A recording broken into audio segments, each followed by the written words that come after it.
Welcome to Blynd Submyshynz, where DIY bands submit songs for us to listen to and react to blind.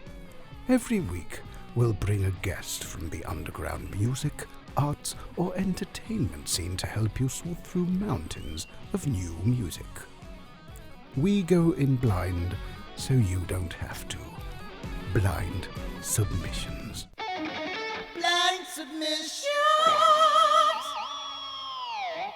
Hey everybody, welcome to today's episode of Blynd Submyshynz. Ooh, that was intense. That was pretty intense, wasn't it? Makes me want some salted chocolate balls. Yeah. All that I see. Sour punch straws. Oh, yeah. If you're watching on we YouTube, should eat those while we'll do a little ASMR sour punch straw. Crinkle plastic on mic. We know, what is it? Misophonia, the people who like hate hearing weird sounds like that. Yeah. Really? Or listening to people eating. I forget, it's one of those. It's one of those phobias. I can't stand. I don't think I have that phobia, but I can't stand to listen to people eat, Ugh. especially apples. Oh my God! See, you ever apples, listen to somebody eat an apple? See, I'm fine with apples. What's gross is like a nice plate of Jello. So, yes. Anything. Starting off hot. Episode's off to a great start. Oh, what do we have any reminders? I don't know if we have any reminders. Go back and listen to the most recent episodes. 52 just We're dropped. a year in. We're officially 1 year in. We have officially interviewed Susie from Broom 3 times. Yes. Last week's episode, if you haven't gotten to it yet, it was really fun though. Susie and also Jamie from Broom popped in for about an hour. And then also had to say hi to his Brit friend Pete from Elephant Tree. Yeah, I know. Those guys go back. They had to sit and speak English to one another. Well, Jamie, had to speak in that West Country accent that was absolutely killing me. If you don't know, the West Country accent is Hagrid from Harry Potter, but also really the hobbits from the Lord of the Rings movies. Yeah, it's kind of like the country bumpkin farm. Not that one. No. Farmer maggots crops. They said things like, "I'll carry you, Sam." That's from the John. Yeah, that's a different episode. I'll carry you. Oh man, we're doing good. Yeah. All right. So subscribe. Do all the normal. Yes, please. Down. Where's the button? It's down on that. It's over there. It's right there. Right there. Go ahead and give us a subscribe on YouTube. Follow on whatever podcast platform you love. Yeah. I was looking at our stats today, and increasingly, most people are coming through Apple Podcasts. And, Sweet. Yeah, which is a thing. Write us some really confusing reviews. I want just some fucking hilarious reviews. Okay, so I did look at all the cities people have downloaded episodes from, and I want to say it was something like over 800 cities in the world that people have downloaded episodes from. It's crazy. Look at us. Oof. 800 cities total, not every week. No. Man. That's a lot of cities. 800's a lot of... Okay, quick. 800's a ton. How many cities are there on Earth? Oh, fuck. Are you kidding me? How many countries are there on Earth? I couldn't even tell you the countries. I was watching, and I love the Jimmy Kimmel Man on the Street bits, but they always do one where they just ask people common knowledge stuff or like show them a map. And this one, that I saw the other day was they gave people an entire map of the globe and said, name a country. Any one of these countries. Point to a country and name it. And the trick was they did the non-Western hemisphere version of the map. So North America and South America were on the right side, not on the left side. And that threw so many people for such a loop they could never recover.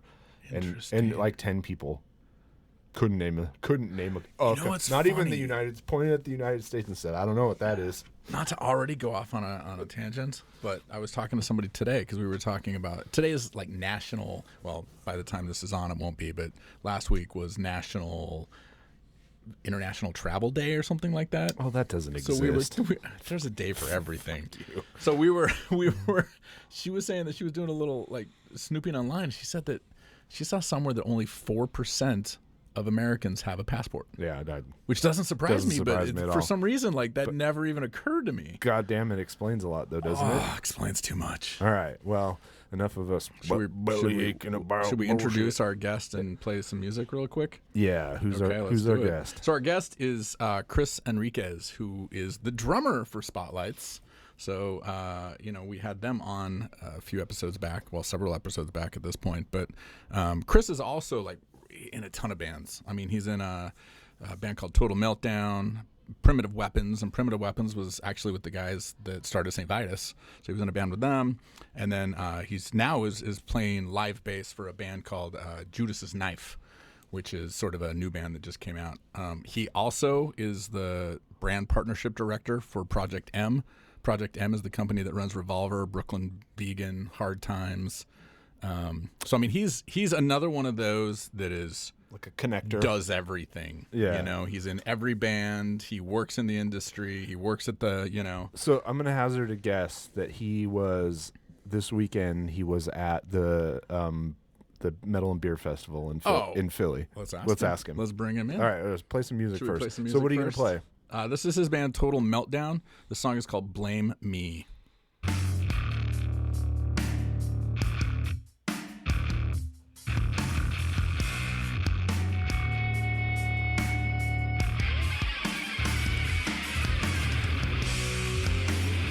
I'll do anything for a way out of my head. All right, let's bring him in.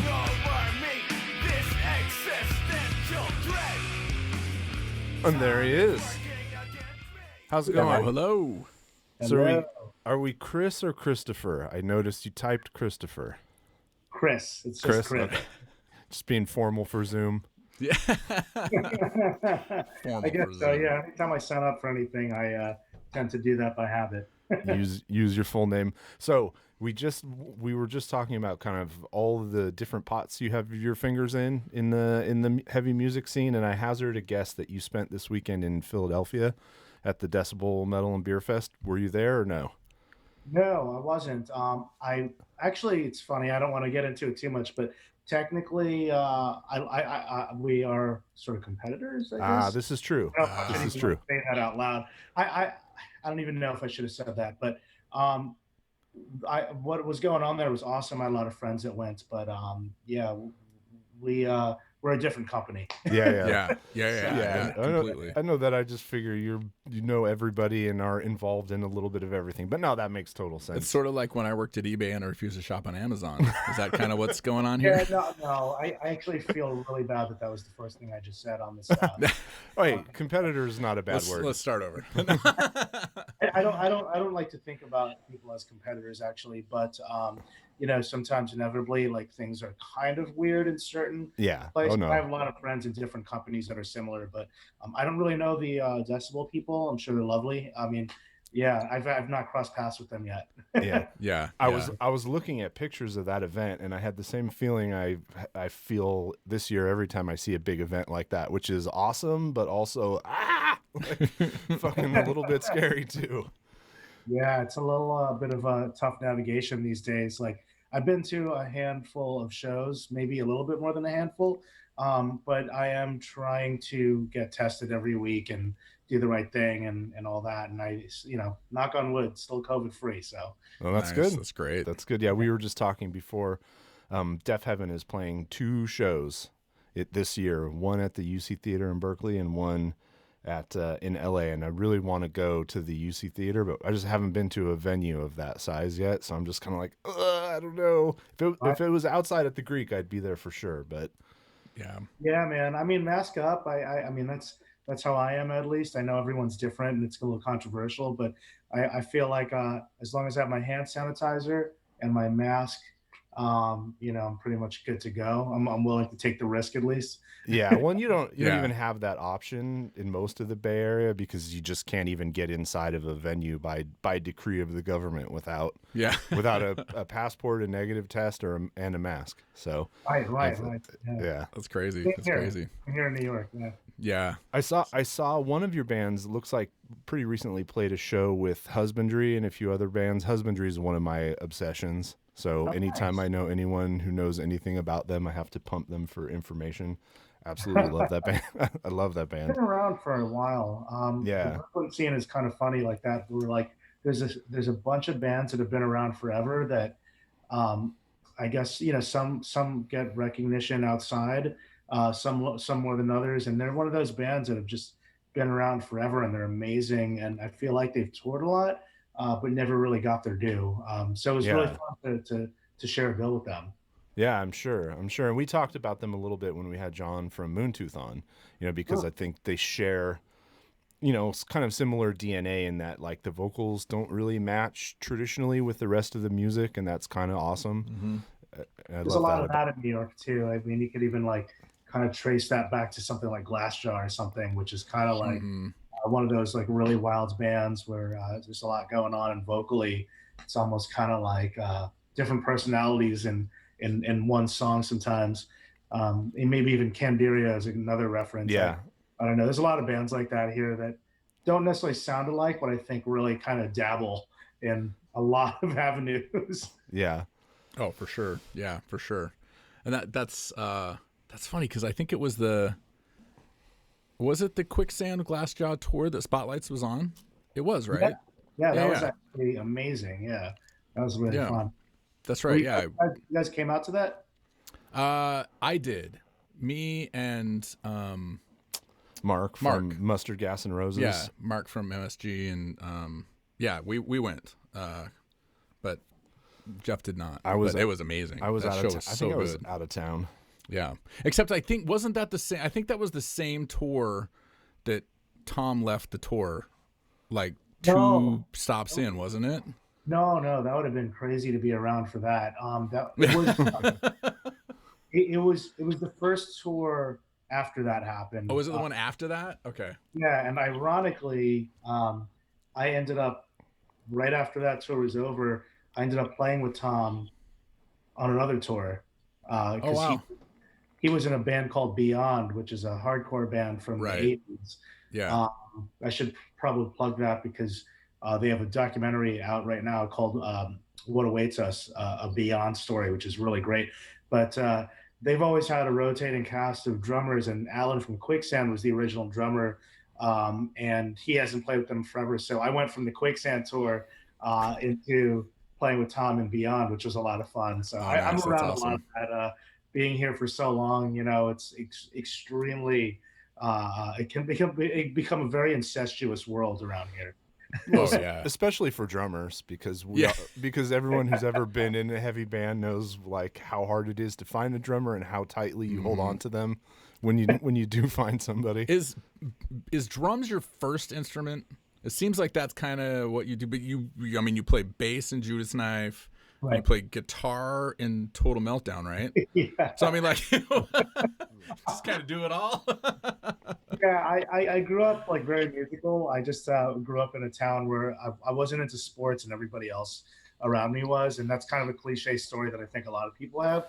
I can relate. Yeah. You know, I didn't have a lot of friends, so I just picked up a lot of different things from piano to bass to guitar. Drums was actually, I believe, after bass, piano, and guitar. So, but I was still really young. I think I was like 8 or 9.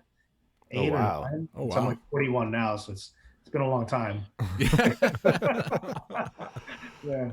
Yeah, you and JD have a lot in common. As I was flipping through your history, all those Revelation Records bands, that was a scene that totally passed me by. That is like, you know, all new to me every time I see or hear a new band. But he goes way back with that whole going to RevFest and listening to all those bands. So yep. I love that, man. I mean, you get it. It's like kind of fun. Like you get into a band like Gorilla Biscuits or Youth of Today, and then you watch the evolution of that turned into another, which we kind of talked about a little bit offline on your Instagram DMs, and Quicksand and Shelter, and like there's something really interesting about that, which you can also kind of say that about Discord Records, you know, Minor Threat and Rites of Spring and then Fugazi and all that stuff. Government issued a jaw box. So for me, I was just sort of exposed to that because of where I'm from. And I wanted to go deeper into the roots of everything. So, you know, when I got into Quicksand and Orange 9 Millimeter, and then found out that there were these cool bands they were in beforehand, it kind of set me off on this wild journey. And I'm such a nerd about that. I don't know if you were like that too, JD, but completely. That's, I mean, we're all into this stuff for the same reasons, I guess. Yeah, for sure. Well, I mean, it happens today. I love these like heavily curated labels that are, you know, keeping underground and kind of mid-tier bands alive. And I would imagine in 20 years, you're going to have people going, yeah, you know, it was that new Death Heaven record that got me into Sargent House, but then I, you know, got into fucking Mutoid Man and J Jail and like these people, or if you're if you're familiar with Tank Crimes, what Scotty's doing with Tank Crimes in the East Bay and just curating this like sludge, grime, hardcore, punk, death, like all these weird underground bands. But like this tide has risen so much that, you know, these little tiny bands get coverage in, you know, major publications, and it's cool. And then you can go back and see where all these people, because there's no real stable bands, what the DNA is, where they came from, where they ended up, or like, you know, we're gonna have on in a couple weeks Frank Kozik and talk, you know, and talk about all the work that he did when he's running a label. And when you look at the list of bands that guy exposed the world to, it's just like. And it was, for him, it was just because he loved it. He made money doing graphic art. And it's like, I think everybody needs to know who Caius is. And I think everybody needs to know who the Melvins are. And you know, the list of bands that are still operating off of, you know, what he did is insane. Oh, it's crazy. Yeah, it's totally crazy. That's what's awesome about scenes. I think that's kind of, you know, all those are different scenes, I guess, that have different aesthetics and different styles, whether it's like sort of that desert scene with Caius and where all those guys came from, or the, you know, Sub Pop and stuff like that. The thing I really liked about hardcore, even though nowadays, and I'm sure you can kind of say the same about all the bands we just talked about, I don't necessarily play hardcore music per se, except for Total Meltdown, which is kind of more recent and fun, is that there is a philosophy attached to all that. So when you were listening to, you know, Youth of Today or Minor Threat or any of these bands, some people were just listening to music and are like, oh, this is cool, it's fast, it's screaming. But for, I think, a lot of us that were really attached to it, there was this whole, wow, they're Hare Krishna? What's that all about? Why? They're vegetarian too? Like, drugs, you know? You know, what they all ended up doing later on, you know, I think is kind of different from kind of going back and kind of getting an understanding of the foundation. But, you know, I love all the labels you mentioned, but that's what was really special to me about hardcore record labels, as opposed to like, oh, cool, this is a cool thrash metal band and they're friends with this band and they play together, which is awesome too. But there wasn't so much a philosophy as much as there was with the hardcore stuff, I think, you know. Yeah, there wasn't kind of a life plan that goes along with. Well, it was funny, and then fast forward 20 years, and we're doing. I don't think you realize like how funny that actually was, because I don't think you've ever. No, I don't. Do you know the True for Life, True Till Death? No, like I know. That's the funny thing, is that that's such a hardcore mantra of like hardcore for life, straight edge for life, and so it's like when you said that. Like a lot of people might not have known. I was over here listening to Mr. Bungle in the Bay Area, and there was the only life philosophy was shit on the audience if the fancy strikes you. I get that too, though, man. I love that. I mean, I love Mr. Bungle, and I also loved like weird fucking metal like Prong. Yep. And, you know, I was all over the map, but you know, anyway. Yeah, completely.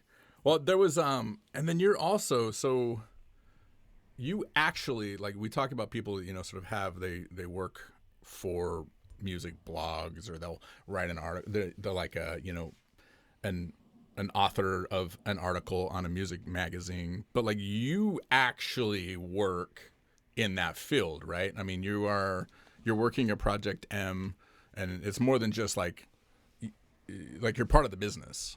Yeah, I'm really part of the business more than anything. Like, the business is always changing, obviously, in music, especially niche subcultures like you know, metal, the different subgenres of metal, as well as you know, now music has evolved so much to the point where you know, there's like a lot of weird rap music that's kind of fused with metal, and not in like that Limp Bizkit kind of way. Oh Like no, bands the like good stuff. Horror and Yeah, Goldmine yeah. and Poppy. So I'm on the business end, which is basically like Project M owns a bunch of media outlets. Right. I've actually been with Revolver before Project M existed, so I date back almost 10 years, and Project M started about 3 or 4 years ago now. And last year we bought the Hard Times, which of course is the satire site. Right. Brooklyn Vegan, which is kind of like a music lifestyle culture site, predominantly a lot of live music coverage, but news as well. We bought Inked Magazine, which is the tattoo lifestyle Oh culture wow. publication. We also bought Goldmine, which is a vinyl collector's sort of classic rock oldie thing. And we don't necessarily, we're partners with St. Vitus. We don't straight up own St. Vitus, which is of course the legendary bar here in Brooklyn, but these companies are all pretty much part of the same team. And I kind of wear different hats, but the main thing I am doing is I handle marketing, advertising, brand partnerships, and creative ways to work with companies. So, you know, if like, you know, Adidas reached out to Revolver or any of the brands I mentioned, I would be sort of the creative guy to sit down and talk with them. And That sounds like Gotcha. that sounds like fun. Yeah, completely. it can be. Yeah. Also sounds like it could be annoying, but it explains why you can get these. Why St. Vitus can get. I mean, besides just being a cool legendary venue, why you can get some of these really special shows that, like High on Fire for 2 or 3 nights in a row instead of at a bigger venue, because there's this big tent of industry around the venue that helps sort of make that stuff happen, I would imagine. Well, actually, the St. Vitus thing was very recent. Oh, was it? Oh, okay. So, you know, 10 years ago when they opened up, it was actually really interesting how all that came together. I was in a band called Primitive Weapons with the 2 owners. One of them is the booking guy there at the time. And they basically, I think, just opened up at the right time because, I mean, CBGB's has been gone for a long time now. We hadn't had an exclusively rock club in New York, if you could believe that. And when I say that, I mean like a place that only caters to punk, metal, hardcore, and just sort of doesn't really go off that. I mean, nowadays they'll have goth parties and new wave stuff, but that still has a connection. Yeah. There were a lot of places where, you know, you might go in and see a band that sounds like the Strokes, and then there's a reggae party and a DJ, and then maybe Yep. St. Vitus was like strictly like underground niche thing. So it quickly caught on, and I don't know who was first, but you know, I can speak sort of on behalf of these guys because they're my friends, but they would get these like wild like calls from like Ben from Dillinger said that it was his dream to play at St. Vitus, and I was like, really? That happened, and we became really tight with him and ended up doing the last Dillinger tour. And then like I think it just quickly gained a reputation, and then fuck man, like Dave Grohl's people called one day and were like, Nirvana's being inducted into the Rock and Roll Hall of Fame. We might want to play there afterwards. And they showed up with like Holy shit. fucking Jay Mascis and St. Vincent, and they played for 4 hours. So after that, it just became, you know, that really put it on the map. And then like, I mean, I could go on and on. There was a day that fucking Geezer Butler walked in unannounced. And was like, is anyone going to buy me a beer? And a couple of my friends happened to be in that place. He's all, you named your venue. Check it out. Oh, man. Oh, dude, it's on my bucket list of places to play and to go to for sure. I mean, and growing up in the Bay Area, I had those places too. We had Gilman Street and the Berkeley Square, and you know, there were the Stone, the Omni, One Step Beyond. Most of them are gone now, unfortunately, but a few are still around. And there is enough. I mean, shit, there are God, I don't even know the total, but there are 10 million people in the South Bay, East Bay, and San Francisco. There's enough people for exclusively rock and roll venues still, and you see them mostly now in Oakland because as much as we've driven underground artists out of the Bay Area, Oakland is kind of like the last bastion of I can sort of afford an apartment and maybe we can still live here, although most people have already fled for Portland or somewhere else. Right. It's the artistic communities. This always happens, right? Yep. It's just, but you guys do have a lot of just as many legendary things happening there that I always wanted to be around. Like Gilman Street to me was a really big deal, and I'd only played there once, and I was kind of enamored by the entire thing, and driving around the Bay Area and just imagining what it was like in 1983. Oh yeah. Oh yeah. I mean, I've mentioned it a few times, but there was a place called Pony Express Pizza in Redwood City. You can look up the commercial, and I should just look up the commercial. look up the Pony Express. Metallica played there. Like all the thrash bands played there, and they had a television commercial advertising their sweet ass rock and roll shows. And it was like, come with your family and have some pizza and rock out at Pony Express Pizza. Oh, it was incredible. And when we had Santos from Old Man Gloom on, he said they used to hop in the car on Friday and drive from Albuquerque to Gilman Street to see shows on the weekend. Wow, and then awesome. I love that guy. Yeah. Oh, he's incredible. Yeah, that was an amazing episode. Did you find it? Like, I found it. Oh, you found it? Yeah, we got to see it. Share. You got to screen share that and play it. I can't. Why not? Because I'm not connected to the Zoom. You are. Oh shit! You should have yelled at me. We don't have a producer. We produce this on the fly. We produce this ourselves. And we often go on tangents like this. So I wanted to ask, because as soon as when I saw that you worked in brand partnerships and everything in Project M, I want to ask who's responsible for all of the Facebook ads that everybody's been talking about. That's like, invest in Brooklyn Vegan, invest in Revolver, invest in Hard Times. Give me the plug. That was a move that we made when the company finally was profitable. Yeah. And that's not really something that's talked about a lot in our industry. So I think that it seems a little outside of the box and like strange to kind of even see something like that pop up, because most businesses, would probably be out of business by now. Especially, the reason why we are even able to do this is because it's not easy to stay in business and run a music blog and work on the types of things that you guys and I like to read about. So we finally became profitable and like brought all these sort of crazy companies together. And, I feel like not many people gawk at like Coca-Cola or McDonald's or places like that. Not at all. I think that we kind of, there were some jokes I think that people made, but and I totally get it. But at the end of the day, I think that we're just like, kind of like, we're trying to be the biggest company that we can be. We actually bought a few more companies that we're going to be talking about in the next week or so, that I think people over the age of 40 are definitely going to be like, whoa, this is crazy, because it's stuff from the 80s that we all probably used to grow up with. Yes. Nice. So yeah, give me some hip parade. I think maybe more of the question is like, those are legit. Could I drop 10 grand and be a shareholder in Project M? Absolutely. And I actually have my friend just did about 2 months ago. One of my bandmates. So it's a very legit thing. Just like you would invest in Facebook or Spotify or anything like that. We're not Facebook or Spotify, but I think that we finally saw an opportunity where we can kind of. But it's a private business still, though. You're not a public company.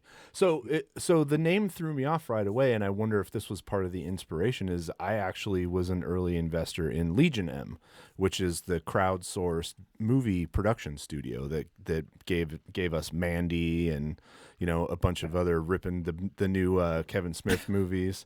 And they use this open crowdsourcing investment platform. So it's like a trusted platform that people are comfortable with and used to, and is fully vetted and legal and stuff. Mm-hmm. And you can drop $100 on on them. They do different rounds, just like private investment. And then you see like I was in 5 rounds ago, so now like if they got bought at their current valuation, I can see what that investment would have been. And I did it because they were working on cool projects that I liked, and it's a real similar concept. Yeah, absolutely. I mean, that's funny that you should say that. Like the history of the company started with Wall Street dudes who basically are tatted up, grew up on metal. Some of them lived in the Lower East Side, and so like I feel like these guys saw an opportunity, and they kind of felt like this was something fun that they could do at the same time.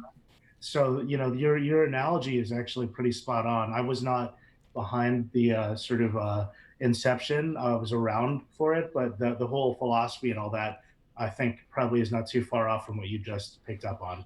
Yeah, it's really cool too. And as an investor, you get invited to all kinds of special events they throw, or like premieres. If you happen to be in LA, you can get tickets to movie premieres. So it's kind of like a community building exercise of people who like say, hey, I really like what you're doing, and beyond just subscribing to your magazine or watching your movies, I actually want to put a little bit of my own money into this company and help it grow and succeed. Yeah. I mean, I should mention one thing too, like that we haven't talked about, which is that, on the topic of Project M, while we're on that, we are actually an e-commerce company now. So that's what we consider ourselves. People have kind of picked up on this by now, but we sell records. That's what actually what I do with most of my time. I basically spend, 6, 7, 8 hours a day talking to every record label of every band that you could imagine, Nuclear Blast, Metal Blade, Epitaph, E1, Sargent House, you name it, at Relapse. And I go, what records are coming out next quarter and the quarter after? I take that privileged information basically, and I get, so I get this intel that there might be like this big record coming out that no one knows about yet. And then I have a team of people that essentially decides, all right, we need to get 500 pieces on blue vinyl or red vinyl or purple vinyl. And so that's where you kind of get all these records in our shops. And that's really how we got so profitable, is through that exercise. And now you can buy books and posters and coffee mugs and, That's so cool. The college toys. So you're responsible for all the Revolver exclusives, is that? Partially. The idea came from higher up, but I'm definitely like myself and a few others that have joined the team are now sort of the folks that are spending all day on the phone, or on email. Nice. So I have a few of them. So I picked up the Mr. Bungle, the Raging Wrath of the Easter Bunny, and I think, didn't you guys do a Necrot exclusive? Yeah, you got that. Yeah, I have that. I showed that one off on an earlier episode. And the Nothing, I think it was a Nothing one. Yeah, you did. I've gotten a ton of them. I mean, they're the great. Reissue of Lights Camera Revolution. Oh, that's right. We bought a lot of them. You guys know already. I wanted to let the people know. Thank you for supporting us. Oh yeah. Oh no, absolutely. I mean, in my spare time, I help with a small label, so I understand some of the pain of all that goes with producing records, and it's made me a real fan of like really high quality production and packaging. And people overlook how. Because why buy a record if you don't, other than hearing the record actually played, like all the physical stuff that you get with it is the fun of it to me. And so when you unwrap that package and there's a different sleeve and a sticker you weren't expecting. Screen printed poster. Oh yeah, I mean, I got a big pack from our buddy Jem in Dead. He runs a little label in Australia called We Empty Rooms. And these guys are like big business, Melvin-y kind of noise rock. And they hand screen print all of these, and then the liners like fully hand screen printed. It's amazing, right? It's absolutely gorgeous. Right, at the end of the day, I look at it like we're collecting artwork too. You know? Oh yeah. Because that's what it is. I love having my records on display. I'm working on my collection and kind of upping the ante a little bit. But it's great when you can just pull something out, and it's almost like a flex. Yeah. Just much as it is a piece of music or something to talk about. It's awesome, Oh, I'll do some business over the Zoom with you right now. So so the label puts out records from bands that we like, but we also do these tribute compilations. So we did a Thin Lizzy tribute that had High on Fire and a bunch of other bands. We did a Deep Purple tribute that had Yob. And one of the things that we started doing is working with a press in the Midwest called Gotta Groove. And Gotta Groove has a little side business called Wax Mage. And Wax Mage hand makes literally every single record is handmade, and they can do everything from embedding guitar picks inside the vinyl to like doing these really intricate designs. And they don't care who you are. If you order records pressed from them, you get 25 Wax Mage records. If Madonna said, I want to press my record at Gotta Groove, and then I want to add some Wax Mages, you get 25, and it doesn't matter who the fuck you are. So they become really so cool. They're absolutely gorgeous and like really exclusive.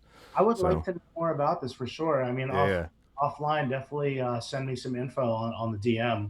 I will. I'd really like to know more about this. Yeah, it's they do some amazing stuff. All right, so let's watch this. Oh, we're gonna watch the Pony Express commercial. Fucking commercial. All so right. This is a pizza joint in the 80s in Redwood City. In Redwood City, where you could have seen Melvins, Metallica, Megadeth, Mr. Bungle. Amazing. Yeah, take your pick.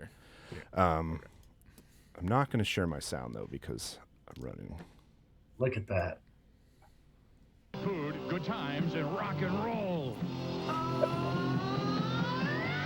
It's food and fun. Bring your friends for all the great music like our Battle of the Band Champs, Street Live.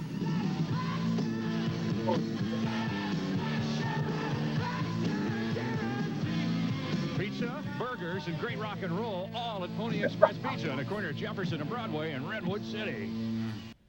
Oh my God! Incredible. That is incredible. Yes. As a like 8 to like 14-year-old boy, I would have wanted to have been there every weekend, like every Friday. We were going Bring your friends for all the great music like our Battle of the Band Champs, Street Live. Quit. We just wanted to hear it again. That's all. It knows you were making fun of it. No, man, and I wish like. I keep hoping that like Val Kilmer with this new documentary that there was some guy just at Pony Express all full time with a video camera recording, and we can like find the footage and create a documentary about it because you can find lists of bands that played there. It's unbelievable. I mean, that was the 80s for you, right? Yeah. Like they did that in New York too. There was a lot of really funny stuff here where not only you had a couple of commercials like that for record stores and venues, but I remember calling venues and they had like answering machines that sounded like that. Oh yeah. Where it'd be like, this Wednesday, Queensryche, shit like that. But yeah, I'm sure they did this where you guys are from. We always laughed about this on Long Island, but they used to be, there's a lot of like, I have to be PC now, so I can't say this word, but there used to be a lot.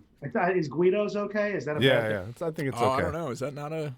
I don't know. There's maybe a lot only on Long Island it's no longer PC. I don't know.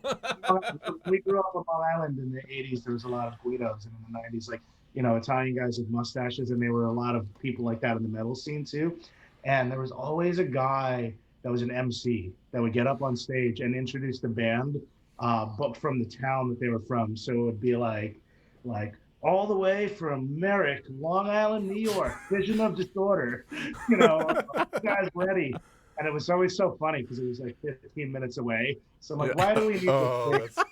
That's great. All the way. They took the bus. Oh man. We've done that at shows a few times, like have a hype man host actually like kind of throw back to those days a little bit. Yeah. It's I think fun. It's funny. I think it's awesome. Yeah, it is fun. Yeah, completely. Our good buddy Derek is a wild man. He's works for Ghost Town Brewing, which is a brewery in Oakland's very like enmeshed with the metal scene. And then they make a beer called Lecherous Haze for lecherous gays. Then they make a few band beers. And then he's like an ex-BMXer and just complete lunatic. And what did he fucking dress up in at the bowling and beers? He dressed up. He had a like a unicorn outfit. Unicorn. He was full body. He was fucking hammered, just yelling out to the bands. Oh, it was great. Wow, that's awesome. Yeah. Yeah, it was pretty hilarious. And it's probably just because I remember that shit from when it was normal, Yeah, I mean, like people do that I feel like people still do that at shows, but not as much metal or punk or hardcore shows, but it was normal back in the day. Yeah. Well, You there's this idea that there's something cool about what we're doing, and it's not really cool at all. Like, I'm reminded of that pretty frequently. Like, there are these moments. I was at the Middle East in Boston, and Uado was playing a show, and one of the Imperial Triumphant played. They played first, which was fucking nice. ridiculous because they're the best band of the night by a mile. But the middle band, like, they show up, and downstairs at the Middle East, not very much space, and they got like a podium, and they have these big things that they got to put candles and shit on, and they're just like guys like walking, trying to carry his podium through the crowd, and he's already in costume because they don't want people to know who he is, and it's just like, this is fucking ridiculous. Like, can we all just laugh for a minute at how silly this is?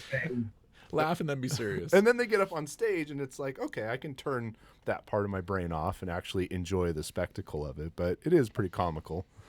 I mean, I don't know if you guys know this, but it was only recently that St. Vitus opened and did some renovations. But when they have like, when they had like these big underplays, like I actually booked Megadeth at St. Vitus once.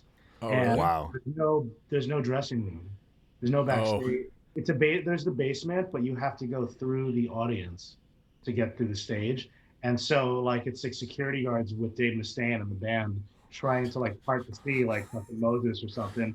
And now there's a way to do it, but like yeah, it was funny, like at the Nirvana thing, there wasn't anywhere for like celebs to go hang out. So literally when Joan Jett's done singing, she's drinking a beer next to you. You're good. For her to go up on stage, like that kind of shit. It's totally wacky. And with the That's the right kind of metal crowd, you can totally get away with that. Like even at Psycho, the few years that we went, almost everybody was just hanging out in the center bar at the Hard Rock, no matter who they were. Just they played their set, get done with what they were doing, they just sit at the bar and yak with people, and they weren't getting totally. Chelsea Wolfe was the only person who walked around with like an entourage, and like Right. you know people kind of guarding her. But then we found out later that was Jet. It was so her drummer Jess Gowry. Yeah, is- she's great. Yeah, Jess is rad, and her boyfriend or husband is in Horseneck. Oh, Horseneck. Yeah. So they all play Horseneck, and their friends all played security for Chelsea that weekend, and basically just fucked around all weekend. That's funny. So we talked to him about that later, and he's like, "Oh God, we weren't security. It just looked like that when we were when we were walking through the venue." My friend had to do security unofficially for at Psycho a couple years back for Matt Pike, simply because he was just walking, and I don't think that this is a couple years ago. I don't know how long ago, but it was a moment where I think they realized that like he was getting bigger than he was. And so my friend who actually helped me get my job with Revolver was his head publicist at the time. Now he's just his marketing person. But he called me and he was like, "Man, I think that Matt Pike is like the new Lemmy." And I'm like, "What are you talking about?" And I'm like, "Dude, we couldn't walk through any place during Psycho without people." He said there were people getting on their hands and knees and worshiping. Yeah. There were people, he was trying to get sober at the time, or he was sober, and there were people just buying him shots. And then it got so out of control, of course, selfies, to the point where he, eventually said to my friend, Bill, "I need you to do something." And so he was definitely doing like a everyone get back kind of situation. Interesting. Yeah. I wonder. Wow. So the last year that we went, our buddy Tyler, who is in a band called Great Electric Quest and works at the label, ran into Matt, and and we've talked to him I before. think he was up in their room. And then ended up like Matt came up to their room and they just played poker all night. I wonder if the security guy was there for that. No, I mean Matt's definitely a different story at a place like Psycho because he's built this like larger than life persona. That's not really who he is when you talk to him, but like at a place like that, it's like a temple of worship for everything that he's done. Yeah. It's Oh, I totally. can imagine it gets out of control. I have a really funny Matt Pike story. I don't know if you guys have like a schedule of topics that you want to go. No, go for it. Let's hear it. Let's hear. I'm always down for a funny Matt Pike We're story. good for like some branches off of this storyline. I got this tattoo. This is a Melvins tattoo from. Yes. Yeah. So Spotlights was on tour with the Melvins, and we played in Portland. During soundcheck, Matt Pike walked in, and I recognized him, but I didn't say anything. And I was like, "Oh wow, that's crazy." And I knew later on after the show that my bandmates and I wanted to get matching Melvin's tattoos.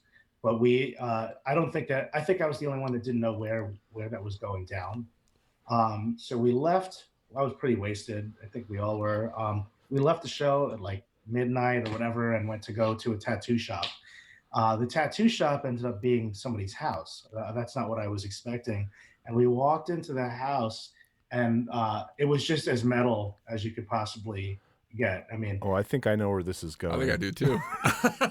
But keep going. the tattoo artist that brought us there, that was a friend of the owner of the house, opened up the door. He had the keys, turned on the lights, and I remember several things: guitars everywhere, Motorhead posters everywhere, Sleep posters everywhere, High on Fire posters everywhere, and this like fucking scary ass hound in a cage. Like it was like when you picture like a metal household, I mean, this had everything in it, like down to the scary dog in the cage. It looked like a wolf. It was like, oh, fucking losing its shit. I'm like, oh my god.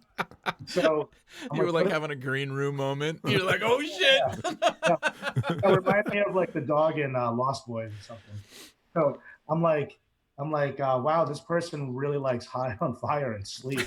And the guy looks at me and goes, what are you talking about, man? You're in the lead singer's house. That's Matt's house. That was Crom in the cage. Yeah, and I'm like, really though? And he's like, yeah, he's gonna be home soon. And I'm like, okay. So we went upstairs to this room that we were gonna get tattooed in, and the lyrics for Electric Messiah were in a typewriter in the middle of being written. Oh, whoa. Really? No And shit. and so I'm just like totally I had to be, I'm saying it was Electric Messiah because it was short. It was 2 years before that album came out. Yeah. I'm just guessing that's what I saw pages of lyrics and a typewriter and words being written. And sure enough, he came home at some point and started like kind of like remember what I can't say, but basically like it's a little intimidating, and to be in the presence of somebody like this and be in their house. Yeah. Even though he was very aware that we were going to be there, obviously, and it was a plan, you kind of still feel like, you do when you're in anybody's house. Yeah, like, for sure. Want to watch what you're doing and if you're cool. And I was talking to him and I was like, oh, thanks for having us. By the way, your publicist is a good friend of mine. He helped me get my job at Revolver. And then I said something like, when are you putting out your next record? And he took his teeth out of his mouth. Like he was like, think I could make a record like this, man? I got this to deal with. And like he's like, oh, I can't work like this. And I'm like sitting there totally freaked out. My mind like thinking like, can someone else please talk and say something? Just come up with like another like a pivot from Somebody get Matt to put his teeth back in his mouth.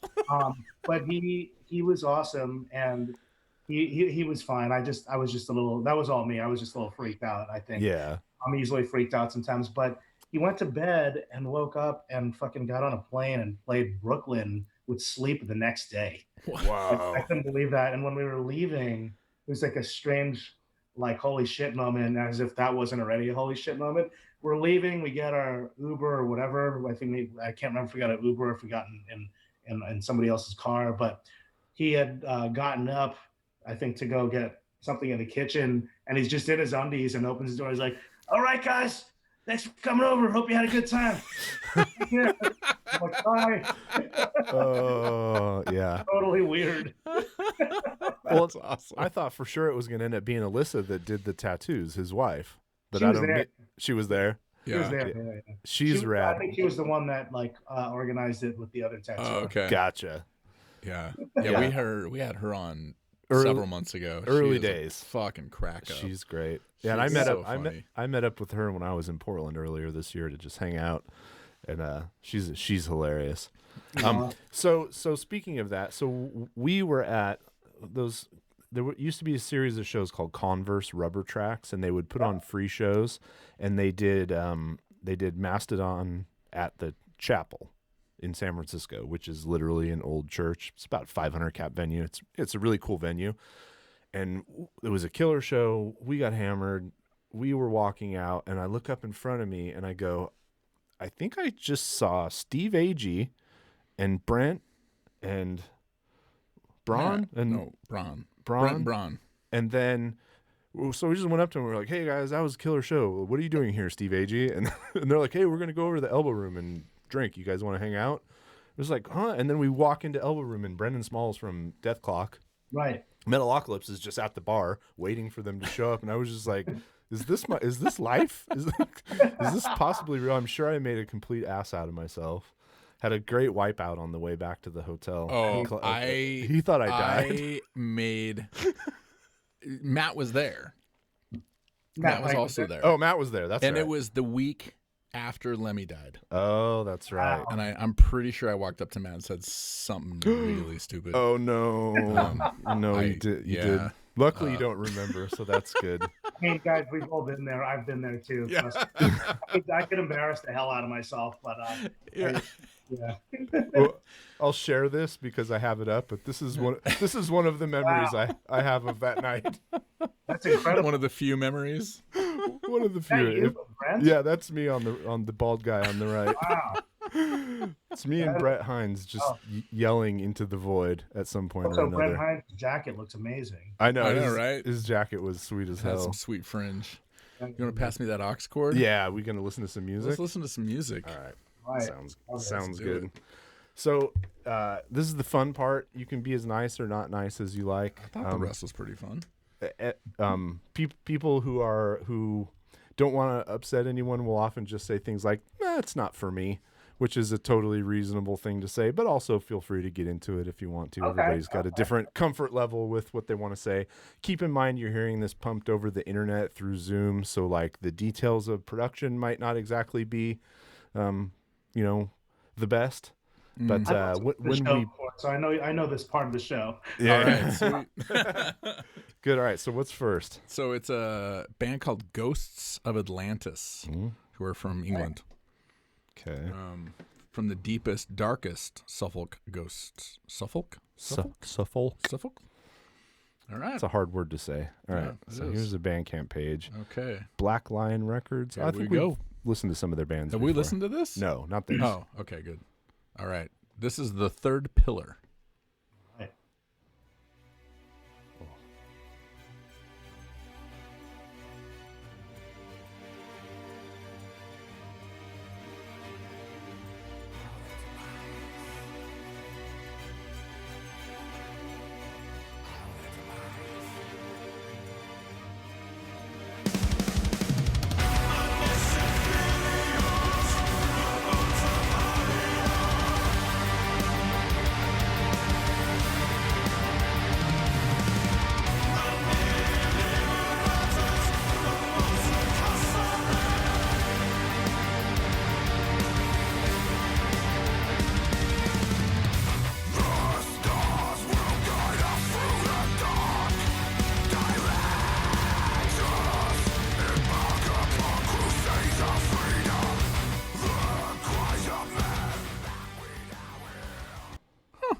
All right. All right. What Are is we all that? new for the first time, guys?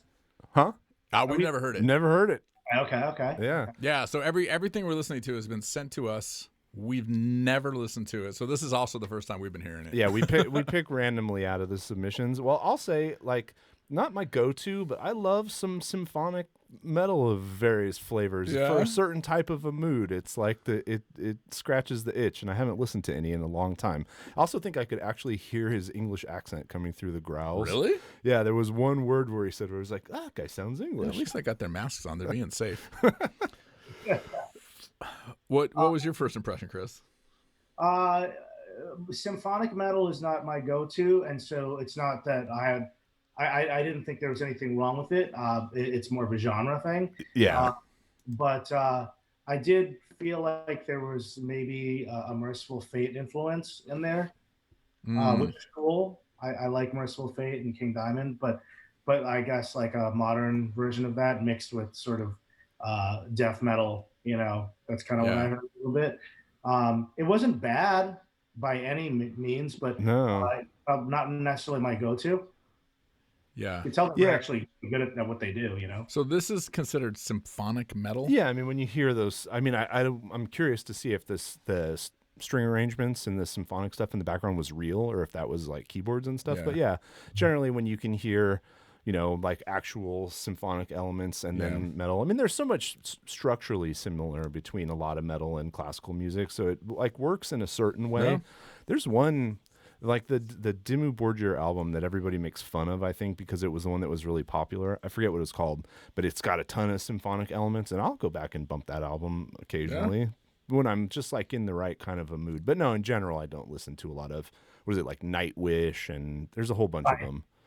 Yeah, Nightwish is one of those. Is Epica one of those types of bands? I think so. Yeah.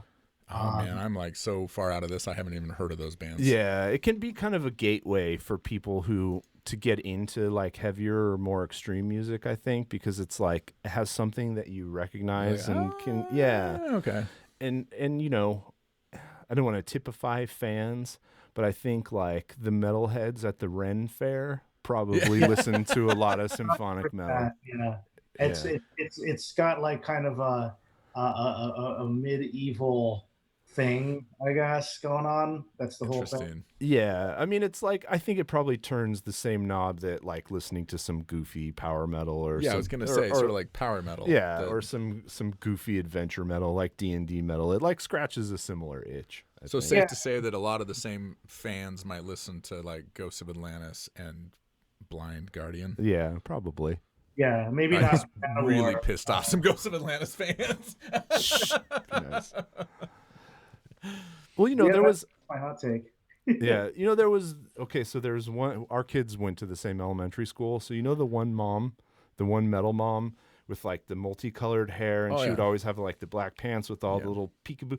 Every metal T-shirt she had was like a symphonic or power metal. Oh, was band. it? Yeah, that was that was her. I picture a lot of like Eastern European and Russian fans. Like I don't know that if shit I'm is huge over there. yeah. Like I think it's really yeah. Oh, interesting. Well, let's listen a little bit more. yeah. Go for it. Let's see where it goes. Should I? Let's see. Ooh, okay. Oh, what? Does this song have a guitar solo? I don't know. How long is the song? 5 minutes and 5 seconds. All right, so 3 minutes and 48 seconds. I'm calling the buddies. 3:48. I'm calling the buddy slot. Where do you think is the guitar solo?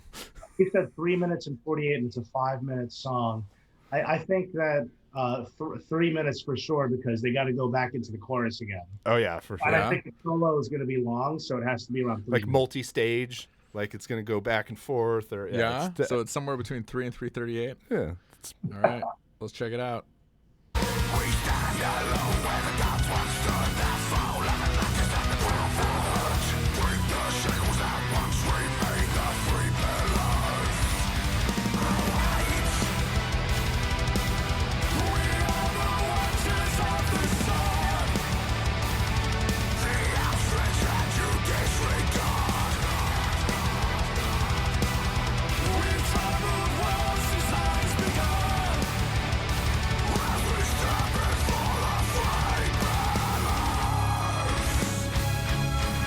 Breakdown.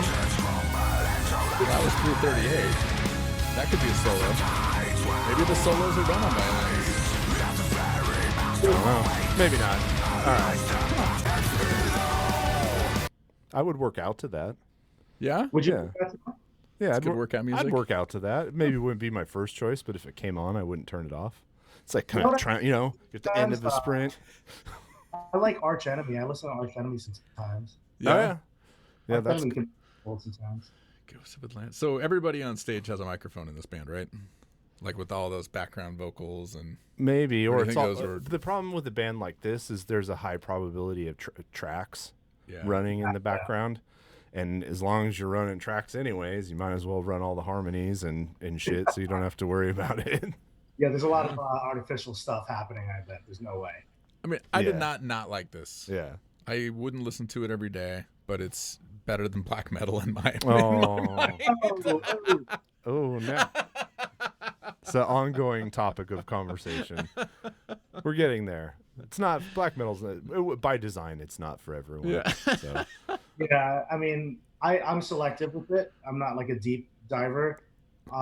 So but to each their own. Like I said, like I'm a hardcore guy, and so like I probably like more hardcore than any other kind of music at the end of the day, and post-hardcore and everything that stems from that. And then when it comes to Yeah. other genres like death metal or black metal, I'm basically dabbling and like picking stuff. I'm not like a deep guy in there, Yeah, I mean, there's Yeah. so many bands. I mean, that was sort of the point of this show is like, how do you even scratch the surface of what's available out there if you reach beyond whatever little niche genres that you default to? Oh yeah. And it's been good for me because I've actually started listening to a lot more hardcore and post-hardcore. Like a band like Cave In totally passed me by, and I love them.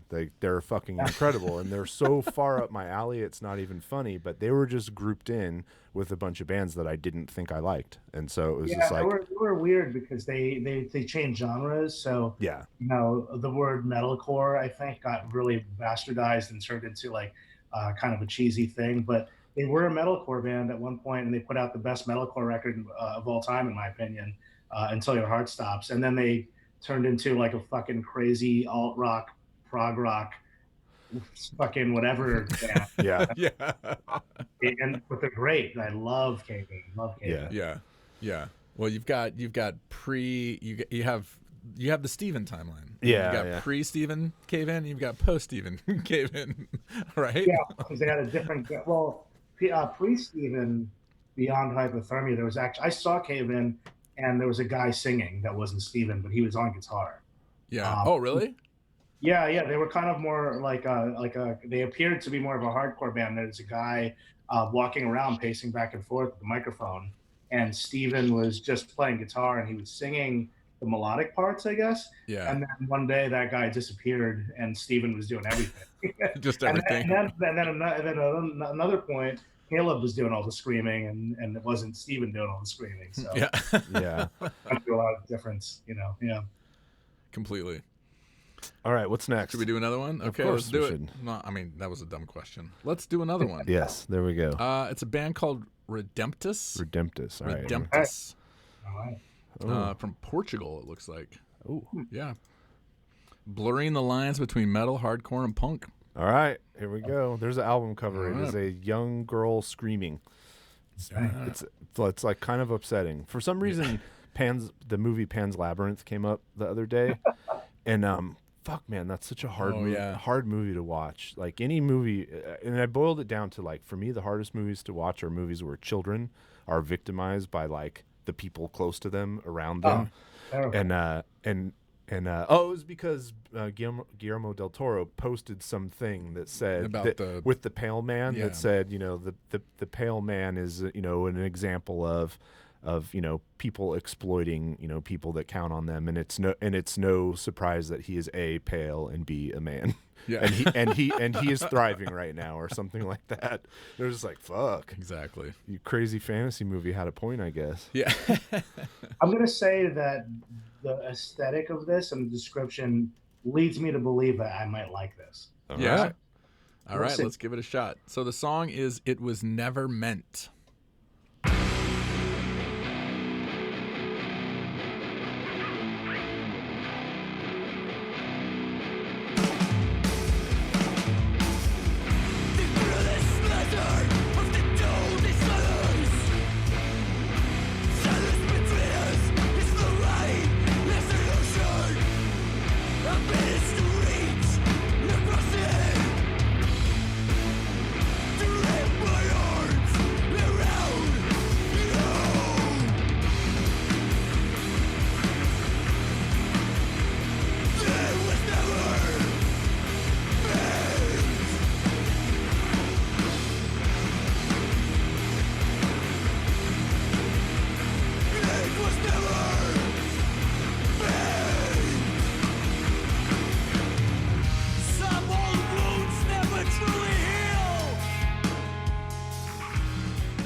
That guitar tone was really cool at the beginning. Yeah. It was good. Yeah. I liked that. I really liked that. I was liking it more as it went on. That last part sounded the like last part sounded like it was about to kind of go into noise rock territory, right? Yeah, like quiet spare guitar Kinda parts. Quiet spare. Yeah, let's listen for a minute more. It's better to speak, knowing we're never meant to survive.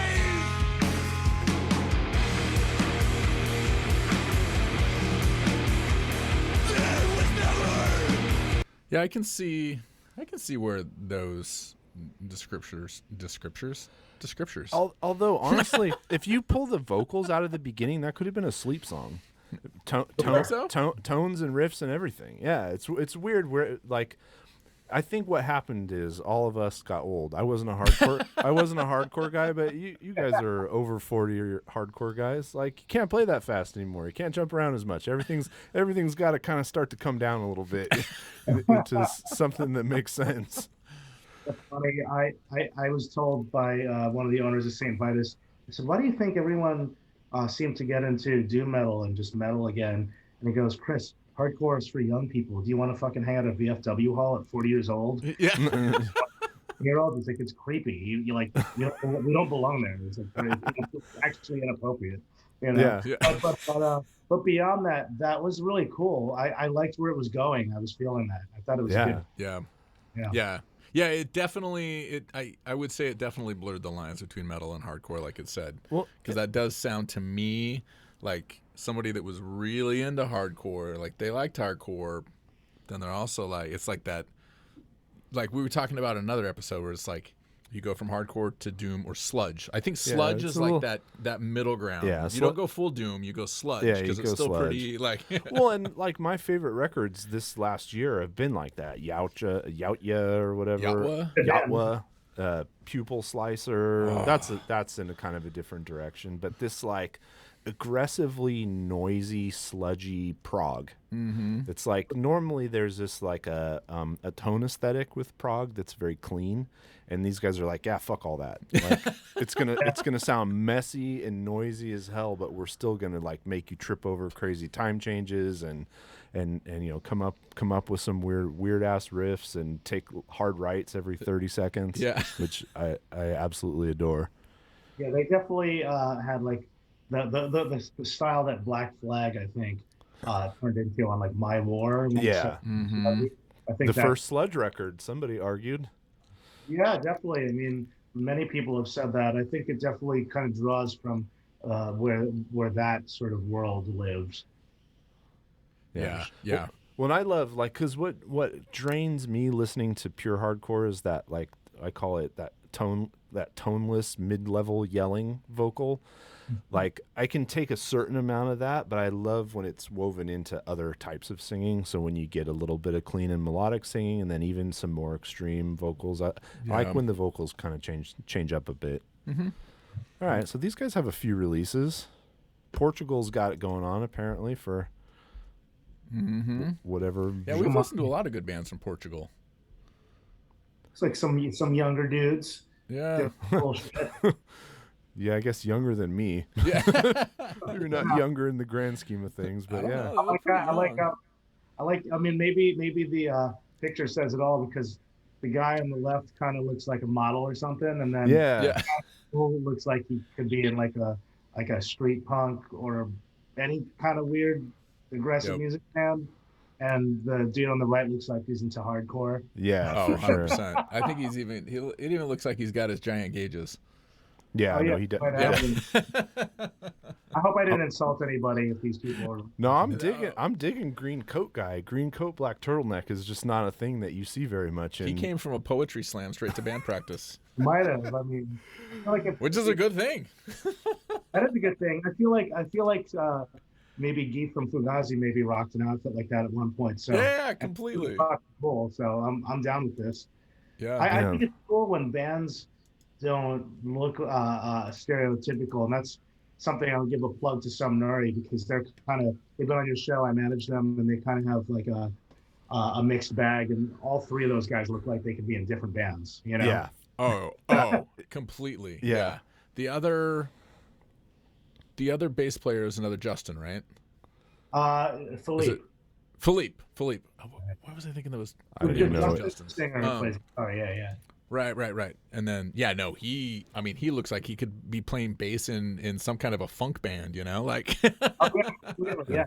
He's got like he has like heart glasses and like Yeah. and stuff, and he's got a flamboyant outfit on all the time. I love it. Oh, that's great. Yeah, not enough people have fun, and myself included. Like, my whole goal on stage is to just sort of blend into the background, hopefully. Just sort of forget, just listen to me, but forget that I'm here. But, we have a crazy lead singer who's got his name in, bedazzled on his shirt. So, What band are you in? I'm in a band called Kook. Okay. What kind of stuff do you play? Jeff, how would you describe it? I don't know. The most common comparison we get is the Melvins, but I don't think that's exactly right.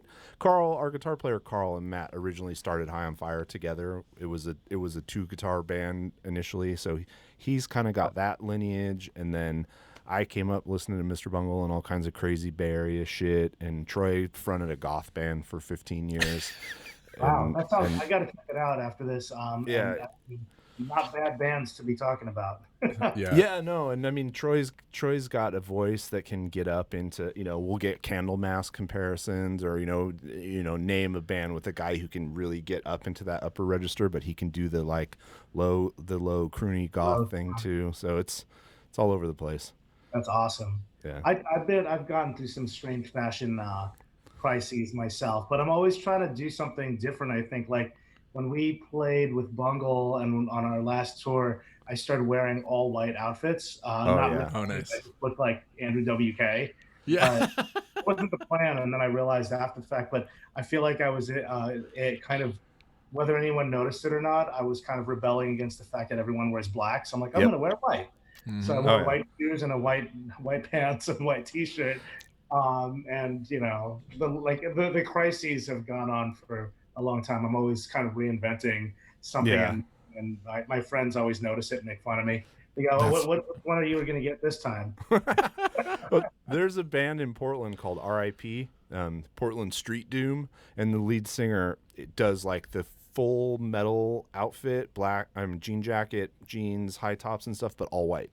So it's like exactly, well, it's not exactly like Andrew WK, but it's like literally if you took James Hetfield or Dave Mustaine from 1983 and then just switched everything to white, made everything white, and then he carries a giant scythe. It's really it's really a sight to behold. The old school thrash look, I am a huge fan of that look. I think it's awesome. With the British Knights. Oh, it's funny. Oh God, can you even get BKs anymore? I think they started making them again. Shit. My mom went on this is some Bay Area in the 80s shit. My mom, never been out of the country in her life, went on a shopping trip to Hong Kong and Seoul, Korea when I was in like elementary school, maybe junior high, and like the whole goal was to like get all the Reeboks and all the BKs, and I ended up with the sweet RC car because you could get like the Tamiya RC stuff super cheap. She just came home with these like giant bags of shit. All she did was buy stuff. So weird to me to think like you would go all the way to Korea and to Hong Kong just to shop at a mall. Mm-hmm. But that's amazing. I believe it. My mother was similar. I mean, she definitely was a hobbyist when it came to that stuff. What's your hobby? Shopping. As long as I get my Reeboks, I don't care. That's hilarious. Oh man, should we do our the Bandcamp pick? Sure. Okay. This is fun. I feel like this is on a different sort of program than most podcasts. And I mean that was the idea, is to just like give some bands a chance to be heard by people. Like, I mean, some of the bands, like when Billy Anderson was on, or it was like, Billy Anderson's gonna listen to my music. Yeah. Fuck, man, that's fucking awesome. So it's been fun. And then Bandcamp does such a killer job, I think, of keeping rock alive. And then just writing cool articles about different scenes in all over the world. So, in our attempt to get sponsorship someday, maybe.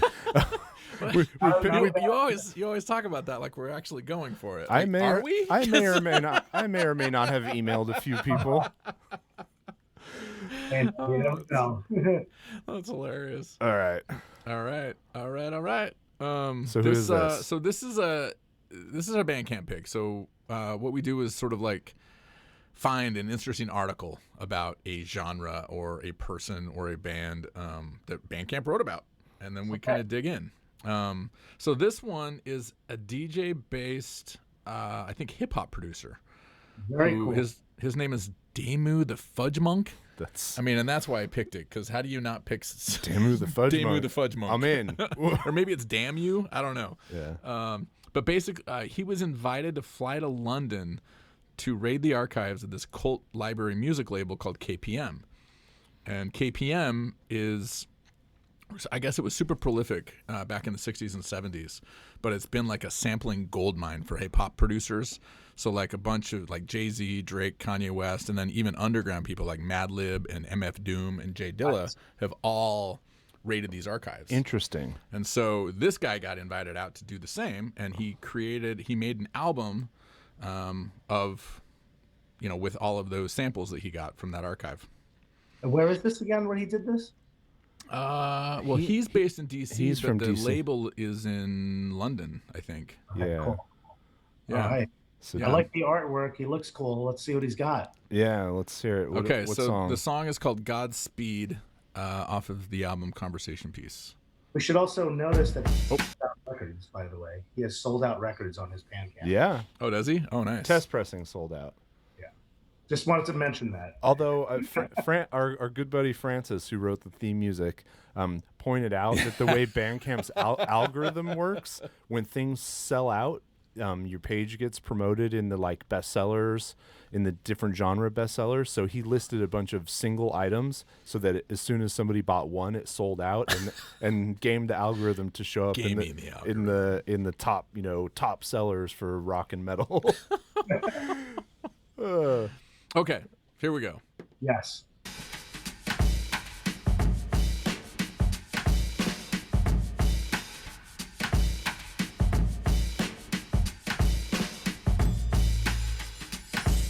Turn me down some. Yeah, that's good though. Check it. You fucking with the gods, the sun, moon, and stars. The third rock is on. The next stop is Mars. No rest stops or pause. Nah, the best got this far. It's our job to go further. Look out, world, we taking over. Look out, world, we taking over. Look out, world, we taking over. Look out, world. Look out, world. Look out, world, we taking over. Scientific, my time rhythmic. My mind designed like. I like that. I like that. That was the best thing we heard today. And Yeah, like not to downplay the other book guys, but I'm actually going to find this and listen to it. Yeah, it's good. You cannot discount the value and interest of those old recordings. You can just hear it, and you could try to recreate that, but you just can't recreate all that stuff that was going on in the background. I assume the drum track sounded like it was new, but then all that stuff that was going on in the background was just those old ass samples. Yeah, that was fucking great, man. That was really cool. I'm really, really into that. Here, let's pick a different one. I want to hear a different one. I want to. Okay. Oop. Let me go to his page here. Okay. It has a great like old DJ Shadow. Yeah, that's exactly what I was thinking. Yeah.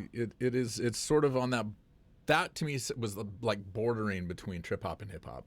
Yeah. Like that DJ Shadow and Kid Koala. Well, and there's like a fucking 4-part hip hop prog jam to round out this record. Four better or worse parts 1 through 4. I wonder what we should check out. What should we listen to? Enchanted Spirits. Ooh, that sounds nice. Okay. All right, Enchanted Spirits. Ooh, that sounds enchanted.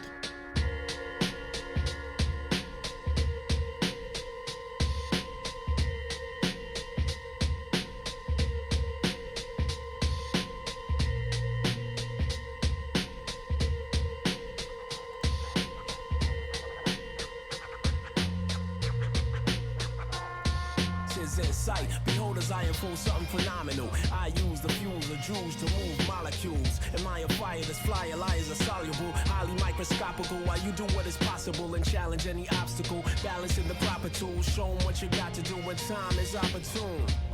And soon you can walk through the reflection in the picture on the wall or draw pioneering doctor who developed methods of blood transfusions, who went to Amherst College in Massachusetts. That was good Yeah, stuff. it's definitely yeah, it's definitely giving me like the feeling of when I was deepest into hip hop in kind of the early and mid 90s, living in LA and listening to tons of hip hop and all the conscious rap. Well, I mean, to be honest, all the rap that really appealed to white college kids. I mean, if I'm being dead straight, but it doesn't mean I don't like it.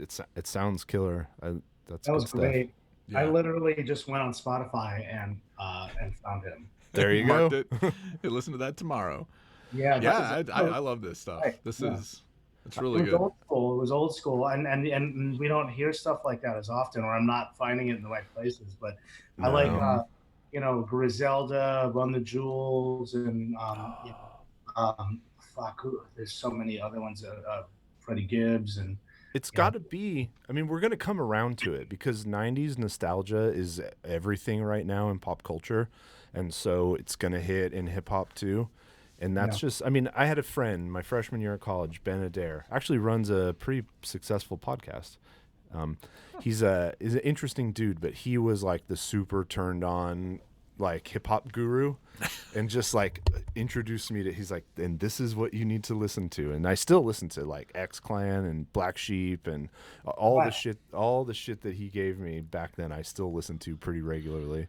That's funny. Totally. It's timeless music. I mean, yeah. I put on a 1991 playlist the other day that was just genreless. It was just only 1991 and all the hip hop on there was like top notch. I was just talking to somebody yesterday about how that was the best time for hip hop, even though there's some great stuff that I'm finding out about like this, and there's kind of some exceptions to the rule, but that was definitely, I think, the best hip hop. Oh, completely. Yeah. I loved it. Although I am really turned on by, like you said, Ghostmane and horror and all of that stuff. I have a young nephew who's really into that scene, and I dig all of that shit too. And I reflexively resist this idea that the best thing was the thing that was around when I was in high school, because that's like the default easy answer.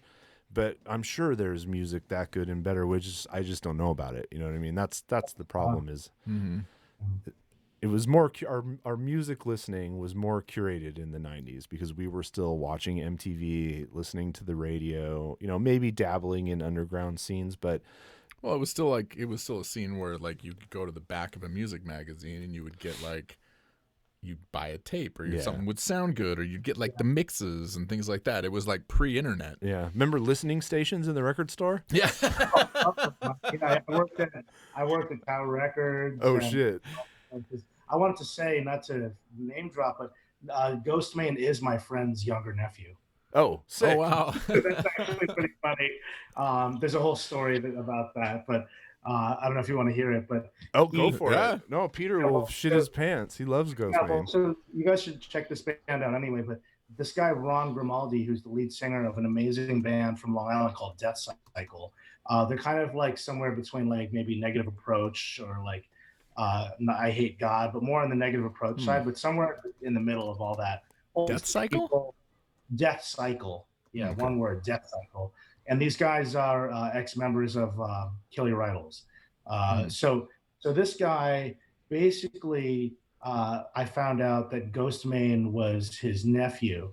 And Ghostmane was offered to be on the front cover of Revolver, but I guess management didn't, at the time, didn't really see it as a fit. I ran into his uncle at... cannot remember, Tribulation maybe, or like some show, and I told him, and he was like, I'm gonna tell him right now. And his name is Eric. Ghostmane's name is Eric. Yeah. Didn't he do the cover? Eventually, and it was because of that conversation that I had. That's wait, was that the one that Poppy shot the cover where they like took pictures of each other, or am I thinking of something else? It was, he was on the cover twice. Okay. But within the past like 5 years, he was on the cover twice, and he had texted his cousin or his nephew to tell him, and Eric Ghostmane, I guess, was surprised, bummed out, didn't know that the offer was on the table, and then that's how it happened. And then I went to Aftershock in California right before the pandemic happened. Ooh, lucky you. I know. Sacramento, baby. Yeah.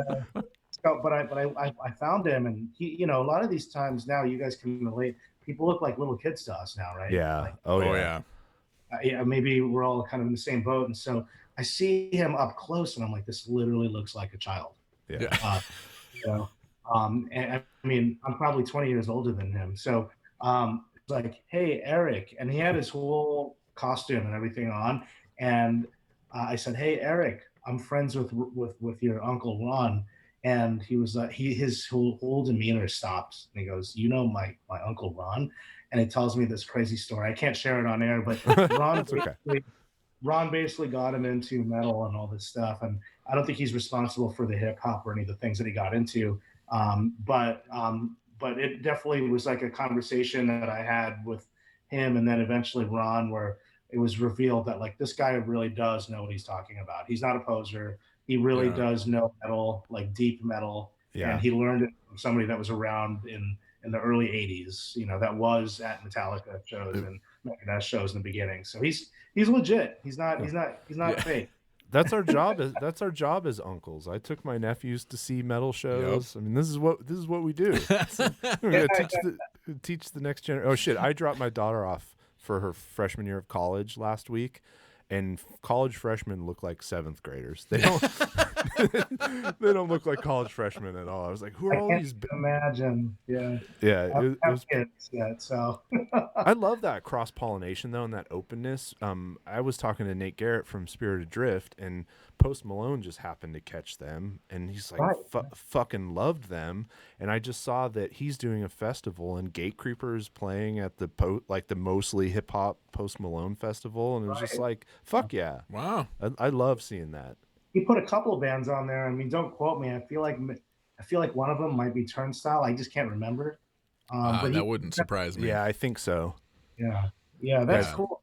I have friends that tried to get me into Post Malone, and I didn't hate it, but I never put it back on again. Yeah. And I realized that he's talented. Obviously, like I watched, like everyone else that didn't have anything better to do during the pandemic, I watched the Nirvana thing, and I was like, all right, he actually knows how to play instruments good. It sounds like Nirvana, But he doesn't. I haven't heard anything about him that seems like he's douchey or anything. But I'm also not putting his music on, anytime. Yeah.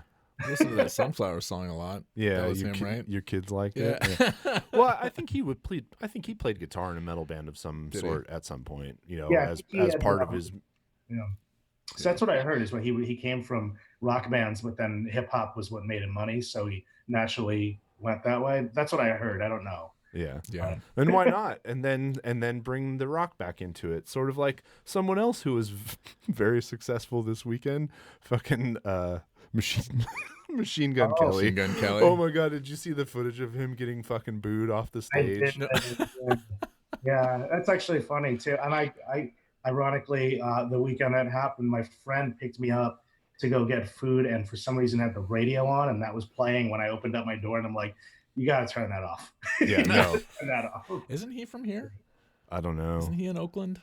Maybe. I just know that, like, if you're gonna take your hip hop career and then go off in a different direction and try to like go back into some music that you love, not pop punk. Like any guitar-based music besides that, I think maybe would go over. But he's not from here. Oh, well, you're not from here either. You don't have to claim ownership.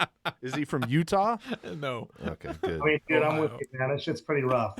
It's bad. It's just straight terrible. I can watch it on Saturday Night Live, and I'm just like, God damn, this is bad. Yeah. Well, and somebody he's making fun of Corey Taylor for being old and wearing masks, and then someone just posted A, you're 30, and B, here's all the fucking stupid costumes that you've worn on stage. I mean, it's not a mask, but what's the difference? Like, totally. I mean, what do I know? I'm not like a big rock star playing on SNL, but it's definitely not my cup of tea. Yeah. Well, I think the rumored backstory is that he wanted Corey Taylor to do something with him. Right. That was it. I mean, he said no. And Corey said, yeah, no. Yeah, I read that. Well, Corey posted the emails. Oh, did he? Oh, okay, good. Yeah, they were but it was emails between Travis Barker and him. Corey, and he pulled up, but it was very civil. It seemed. I mean, I don't know if it was like selective, but he had turned down the opportunity. I can't remember the specifics, and I guess that is the reason for this or something like that. I don't know. Interesting. Yeah, I would imagine. What I say here. Yeah, it reeks to me of being butthurt. That, like, why would you do it in that exact moment when they're on the stage playing at the same time? It sounds from the outside like sour grapes, but I don't. I'm gonna share a picture. So one of the things I'm trying to do to keep in touch with my kid now that she's not in my house for the first time in 18 years is just text back and forth. We always did anyways, but like send memes and other dumb shit. And I sent her this one today, and she cracked up. Speaking of Machine Gun Kelly. Now the podcast is really taking a turn. Oh, this is the part where we share text from Jeff and his daughter. Yeah. Your podcast. It's musically relevant here. I just have to get the picture from my phone to my computer. It's really great. So just do a little save. This better be really great. Well, it doesn't have to be. It can just be sort of. All these people are talented, you know, but at the same time, it's almost, completely. I was talking about this with someone earlier, like, I guess in the past, like you could say David Bowie reinvented himself over and over again, but it never seemed inauthentic. And the way that, I don't know if it's because we're older, but everything just seems less authentic when people do that nowadays. Yeah. But I don't know. I don't want to sound like the old, out of touch, grumpy guy, but wow. All right, I don't even know what the picture is from, but it's like two kind of haggard looking ladies, and one's got a pink bra strap and shaggy blonde hair, and the other one looks vaguely like Megan Fox, and it just says Megan Fox and Machine Gun Kelly. Are they like dating in real life? Yeah. Oh yeah. Oh, they are. Yeah, they're together in real life. I am not up on my celebrity gossip. Yeah, I mean, I look, I am too. I used to be all up in that. I only know this because the VMAs happened and I watched it and it was around here. So I know they walked in together, and Conor McGregor and Machine Gun Kelly got into a fight. Yeah. He's been fighting. See that. He's been fighting. He's trying to be like a bad boy. Yeah. I mean, he's clearly just figured out some version of the PR train, like create controversy, get covered, you know, make more money, whatever his 4-step plan is. Yep. But I don't know. It might backfire. I mean, that was a lot of people booing. You gotta be careful. Yeah, you also need to not play metal festivals if you want to play that game. It's not the place that you should be at. No, not at all. Like, think about that for a second. Like, I'm going to go play, what was the festival? Louder Than Life in Louisville, Kentucky, and I'm going to get on stage and talk shit about Slipknot on a festival with like a bunch of bands that are like that. You know what I mean? Yeah. Like, you know, in the down south. Like, come on, man. You know? And that's just believing too much of your own bullshit. You get famous enough and you think it doesn't matter what I do. People will love me, but you'll find there is a limit to tolerance for your bullshit, no matter who you are. But you know what I missed was like Rockstar beef back in the day when it made sense. Like, I thought that it was great when Kurt Cobain talked mad shit about Pearl Jam and Guns N' Roses, and I like Guns N' Roses and Pearl Jam, but I felt like whatever he was complaining about had like some kind of meaning and validity to it. He was kind of trying to be an anti-rock star, even though he was one, you know? Yeah. So I don't know. The pointless fighting doesn't interest me, but like that stuff I actually felt was like, I don't know if educational is the right word, but it meant something. When Kurt, like, talking shit, it actually meant something. You know? Well, and I think now that Buzz is more famous, they just need to interview Buzz more, because he'll definitely beef with everyone, including Kurt Cobain. We all know this. Yeah. We toured my band toured with Melvin for 72 days. I was only there for 2 weeks of it, but yeah, 72 days. Man. Yeah. I bet that was amazing. I had a great time. I was wasted. I think I embarrassed myself a few times, but you know, which incarnation? Who else was in the band at the time? Stephen McDonald and Dale. Yeah, and Dale. Okay. Yeah, both like super. Especially Stephen is such a nice guy, such an interesting. And Dale's kind of like quiet and intense, although he was a bit goofy too.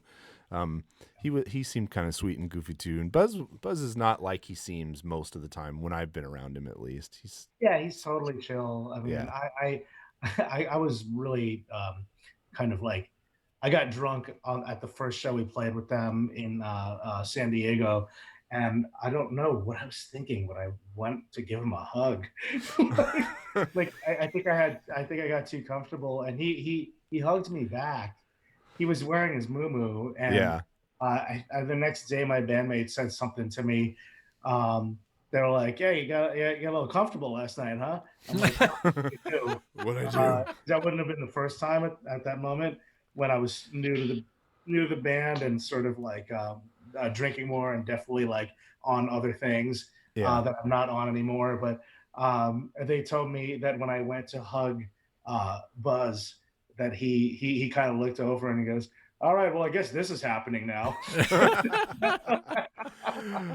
Only tolerated because you're a drummer, by the way. Yeah. Just so you know, not only do you not have to help with anything else, you can get drunk and hug Buzz and not get kicked out of the band He immediately. was totally cool. I mean, I've seen him since then, but it was the first time I ever met him, and I'm just like, "Hey, man, what's going on?"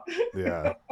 That's awesome. Yeah, no, he was cool. We opened for Red Cross and Dale Crover when they did that tour, and it was in San Jose, and he's good friends with Corey, who owns this venue called the Ritz in San Jose, Corey O'Brien, and we went in to go. They finished sound checking, and we ate, and we came into sound check, and there was just like one chair in the middle of the floor, and then Buzz's outline. And I was like, oh shit! Like I don't really want to sound check in front of Buzz, but oh well, here we go. But he was totally cool. My friend was stuck in traffic in Los Angeles a couple of years back, and just happened to look. He was visiting, and he just happened to look in the rearview mirror and saw huge hair. And it's like, you got to be kidding me! And took a picture, and sure enough, it was Buzz driving behind him. That's amazing. In traffic. What was he listening to? That's what I want to know. Ooh, yeah, what does Buzz listen to when he drives? I don't Probably know. Rolling Stones or Kiss. Yeah. I would assume one or the other. Yeah, that makes sense. Kind of what I got from spending time. Is that what you got? Yeah. That's awesome. All right. So Well, should we visit the merch table? yeah, I already showed off the one Dead record. I got a big box from Jem because I ordered a whole bunch of stuff from his label, and he just he packed me up a lovely box. But every package is like this is like black on black screen printed, like tone on tone, so it's kind of hard to see, but it's really cool. Yeah, it is cool. A second one of these, a different record. These are a really fun band. You should go check them out. I think this is a band. It's hard to see. Dead, yeah. Like just like spelled just normal? DEAD. Yeah. Yeah. I think their Bandcamp is Dead Sounds. Dead Sounds. Okay. Cool. Yeah, they're like a kind of a noise rock band from Australia.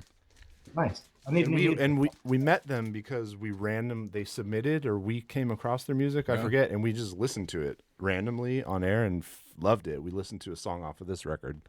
Dead Sound. Okay. Yeah, and it was Dead like Sound wow. is a URL. Okay.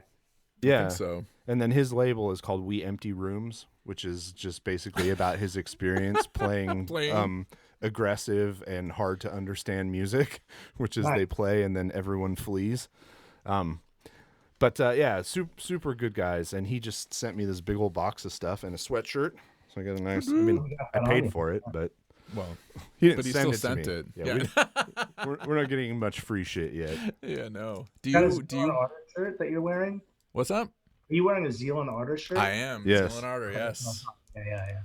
Yes. That's black metal that he'll listen to. That is black metal I'll listen to. Because it's not really. It's not real black metal. I'm going to cut you off, though. What was your question? No, I was just gonna say, like, do you buy merch? Do you buy collect records? T-shirts. T-shirts. It sounds like you collect records. T-shirts. I started collecting records during the pandemic, believe it or not. Oh, really? I had a collection, but it just kind of dwindled after a while, and then the pandemic, I guess, like between what we started doing, and then I started dating someone that collected records, and I just kind of got into it, and it's fun because I don't collect too much stuff in general, but I do buy merch. My T-shirts are out of control. Like I have a dumb amount of shirts. It's getting like out of hand. I have to like donate some of them or sell them, but they're overflowing. I mean, I just have so many band T-shirts. Just reach out to Life Love Shirts. He'll buy all your shirts. Yeah. Yeah, I know. I'm the same way. I've got too many drawers full of shirts, but now my kids have started stealing my shirts, which I have no problem with. I'm like, awesome. That's great. Oh yeah. I got a couple. So I grabbed this. So this is a band called Dove. Dove was the band that Henry, who was in House of Lightning, and Floor. This was his first band. And then I think John Osberg, the drummer, is also the drummer for House of Lightning. So this was like their first band pre-Floor. Yeah, so House of Lightning is basically Torch minus Steve, and Henry was in Floor with Steve. Yeah. Cool. Yeah. And then this is the Discussion. So I play with Laura. Do you really? Yeah. Oh, nice. Keep going into it. The discussion. Yeah. Is awesome. So I grabbed. It was interesting because I think she started this. This is like her solo project, right? That she started a few years back, post Kailessa. Right. And so this is Laura's sort of solo thing, and this one is like it's got a Cure cover on it. She does a cover of a Forest, and it's really cool stuff because it's got her vocals, which sounds like very uniquely Kailessa, but it's more like the Cure, like it's sort of gothy and kind of. I'm in. It's super good. That's actually really weird. I was with her the day that like the news hit that like the pandemic was a very real thing, and like we were in the middle of recording, and everyone stopped. It was at that moment. It was like, I want to say it was like March 17th, whatever date like the fucking shit hit the fan. It was a Sunday, and we all stopped what we were doing and started calling our loved ones, and didn't know how and we thought that we couldn't buy toilet paper anymore. Like it was like it seemed that way. It was like when it all stopped and we all like the world was freaking out, and like the rumor was you can't get toilet paper. But we and her were hired guns in Julie Christmas, the solo artist.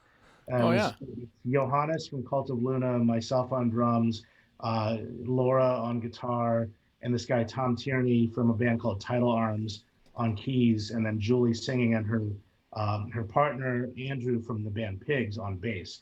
And so I never met Laura, and I never met Johannes until we were in a room preparing, and we were preparing for Roadburn, and it got canceled, and we rehearsed for a really long time, and there was auditions, so I had to try out for it, and then it got skipped again. So I keep making this joke that by the time, if it ever does happen, I will have been rehearsing for it when I was 39 and maybe play it by the time I'm 42. So crazy. Oh, that's amazing. That's crazy. Well, that was something that came up when I was reading a little bit about you, was the bands that you have tried out for and didn't get in. I famously, at least on this podcast, ditched a final in college to try out for Porno for Pyros to play bass. Sure. Yeah. And with the bass delay. Yeah. That was he was already picked for the band. He was in a popular band in LA already, Thelonious Monster. So I don't know why they did auditions, but no, it was literally Perry Farrell and his girlfriend put an ad in the LA Weekly looking for, and I read it and I was like, it's not real, is it? And I called and it was fucking real, and I went down there and it was real. It was Casey. Like, played with him? Yeah. Well, I just played for them. I didn't play with anybody. Yeah. I think they just kind of wanted to get a look at people and see. But Perry was there when you played. Perry wasn't there. Casey was there, and there was one other person there. Gotcha. I didn't get to see her. You didn't get the Perry effect. No, I didn't get the Perry effect. That's crazy. But yeah.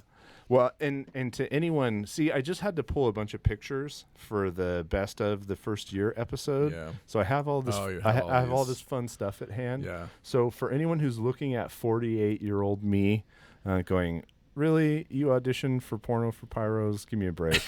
We're gonna get another picture of Jeff. Yeah. So I have the picture of me peak 90s. Tom's of Finland. Yeah, looking like a guy who would audition for Porno for Pyros, which is this is too funny. So we got this guy right here. He was good to go for Porno for Pyros. That's amazing. I was about to ask if you had dreads. You had It was the law at that point. It was the law at that point in history. It was absolutely the law. I want to Jeff brought it up. and I saw the same list of, whatever article was that had the bands that you had tried out for that did not get into. And the one that stood out to me was Rah Rah Riot. Oh yeah, that was really sad and weird. That doesn't fit at all, but I love it because I fucking love them. They're so good. I wish I could even remember who called me, but I was it was right when the drummer died. Oh really? He drowned. And they were on tour with Radio 4, I think, who I had known those guys from the Long Island punk scene, from bands they were in before. But that had nothing to do with my tryout. But they were on tour with Radio 4. The drummer went swimming and drowned. Yeah. And I got a call not too long after from somebody. I just cannot for the life of me remember who it was. And I tried out in Midtown Manhattan. And it was kind of like that era where, Arcade Fire and all that stuff where everybody had the disco beat. And Yeah. so I was at a point where I was just like, I'll make some money and be in one of these cool bands that everyone listens to now. Yeah. And I don't think I was the guy for it. They needed someone that was just going to sit there and do that. And I did it, but I not to discredit that style, but I think that there are certain drummers that are just meant for that, and I just wasn't the guy. Oh, completely. I didn't get a call back. Completely. That's funny. Yeah. No, I actually really like them because they're just happy, upbeat. They were original. They were cool. They had a cello player and a string player, and it wasn't exactly like all those bands. Yeah. Exactly. That's funny. Oh, yes. Do you have any idea how many bands you have Tried out for? And not made it? I don't know. I don't know the number, but I mean, I could name them pretty quickly. Yeah. Tried out for Last Shot twice. And couldn't make it, and I tried out for Coheed and Cambria, which was an interesting one. And I was one of two that was supposedly going to be the guy. And then Chris Penny from Dillinger ultimately got the gig, and Taylor Hawkins from the Foo Fighters played on half the records. So I was doomed from Good luck. But I was in line with it was 2 days of auditions, and there was a lot of drummers from around the world. And then I was the second to last guy that auditioned, and me and the guy afterwards got the call back. Oh wow! Wow. And the guy that called me back, so it was a guy named Blaze James who manages at the Drive-In and a bunch of other bands, and the assistant manager or tour manager that was there was actually Pete Stahl from Goatsnake and Scream, who oh wow. That was kind of crazy when I realized that these were the people in the room. But those are the ones that I tried out for Jesse Malin, and no one called me back. I don't know. There's a bunch more. Now I'm blanking on it. Yeah. Those are the notable ones. Didn't Andy Patterson have a couple surprising ones that he tried out for and didn't get into? Yeah, quite a few. Yeah. Sensefield was one. Sensefield.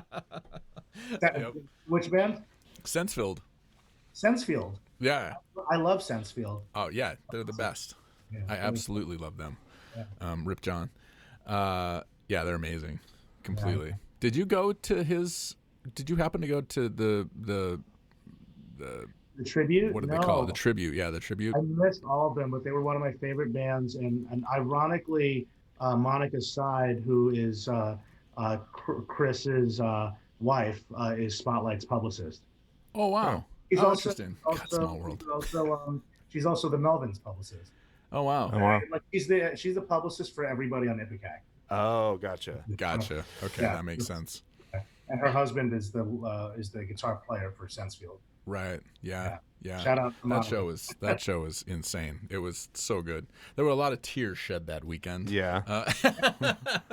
And that was the first show. Texas is the Reason reunited and played their first show in decades. It was insane. It was so good. Oh man. When was that? I didn't. It was. You flew somewhere to go to that show, right? Yeah, it was in L.A. Anaheim, I think. I don't know. I can't remember. A few years ago. Yeah, it was several years ago at this point. It's one of those things where he's like, I'm going down to this thing. Do you want to come with me? And I'm like, I don't know any of these bands. I don't know any of those bands. That's awesome that you guys have each other to discover different types of music and actually kind of go indulge in these experiences together. Oh, yeah. So, Exactly. Yeah. We became show buddies really quickly, and it was just like when you're in the suburbs in San Jose, and you look across the like school grounds, and you go, I don't. Most of those people will probably never be friends with, and then you spot him or vice versa, and you're like, oh, okay, yeah, I would imagine we'll probably end up being friends. And that happened in kindergarten, which was now. Really? It's like 9 years ago. 9 years ago, something like that. And we lived 2 blocks apart. So musically, we've been joined at the hip for almost a decade. Yep. I thought you meant that you guys met in kindergarten. Oh, no. No. You know, when you're in kindergarten and you go, none of these kids are cool, but that one with the tattoos over there. That kindergartner over there with the Mastodon t-shirt on. I'm going to go hang out with him. Now I get it. Yeah, no, I Yeah. mean, literally like 90% of the parents at our kids' school work for Apple. And so it's just like a sea of khakis and like work polo shirts. And then it's like, I don't fit in here. But there's one other guy over there that I bet I would get along with. But I bet that guy over there in the Bad Brain shirt might be pretty cool. Yeah. There you go. We all do it. We all still do it. Yeah. Yep, completely. That Completely. signaling your interest to the outside world so you can find other tribe mates. Yep. Yeah, It's called exactly. peacocking. That's what they call it. In the Yeah. dating- Peacocking. Well, I wasn't trying to date him. Mating. I mean, wouldn't be against, wouldn't be Wait a against second. it. Blynd Submyshynz is not a dating site. Sorry. It is. Right? We set you up on a date with somebody you've never seen. Oh shit. I mean, again, if you're under 30 listening to this, why? But mostly you miss the entire era of video dating services, and you owe it to yourself to go down a YouTube rabbit hole for someone who has pulled a bunch of video dating submissions. Like pre Tinder, you would go into a studio and pay someone to film you to talk about what kind of, just watch the movie Singles. watch Yeah, exactly. watch Singles. Yep. We had a place in the Lower East Side that was super creepy that you would go in and hang out in a bar and look at a camera, and if you saw somebody that you thought was cute, you could call them in the bar while they're like 25 feet away from you and be like, hey, what's going on? I'm Chris, or like buy them a drink or something, and then decide if you then wanted to like hang up the phone and just come around and kind of. Oh shit. So Yes. like Tinder before Tinder.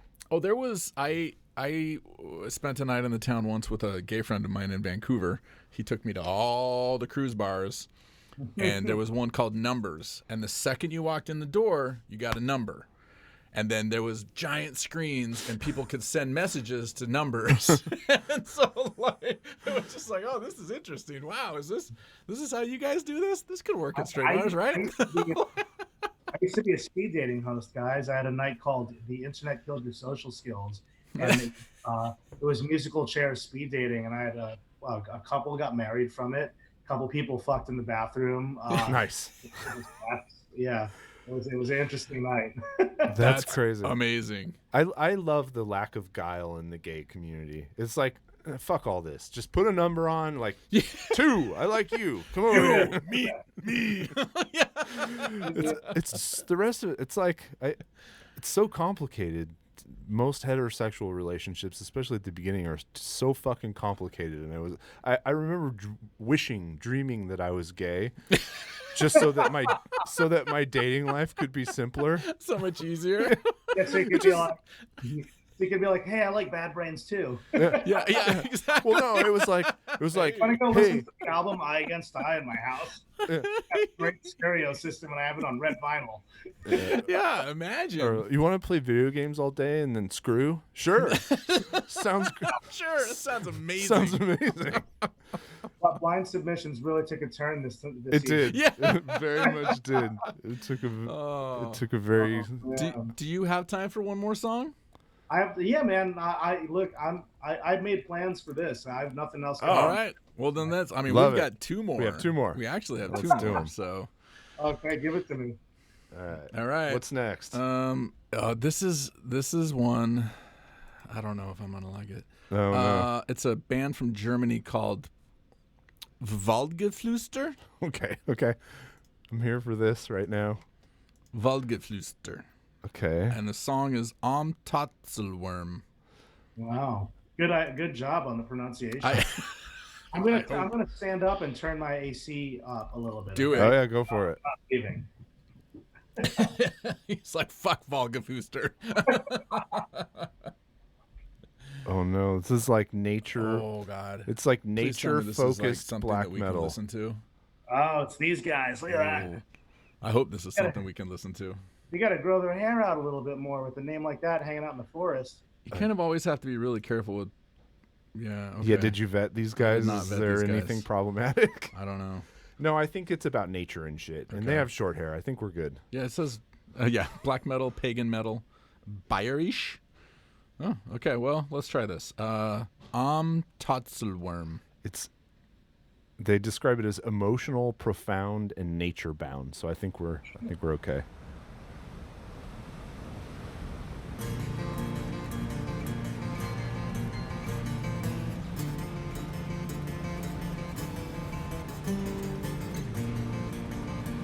One thing that I think you notice, like at any point in time, What's that?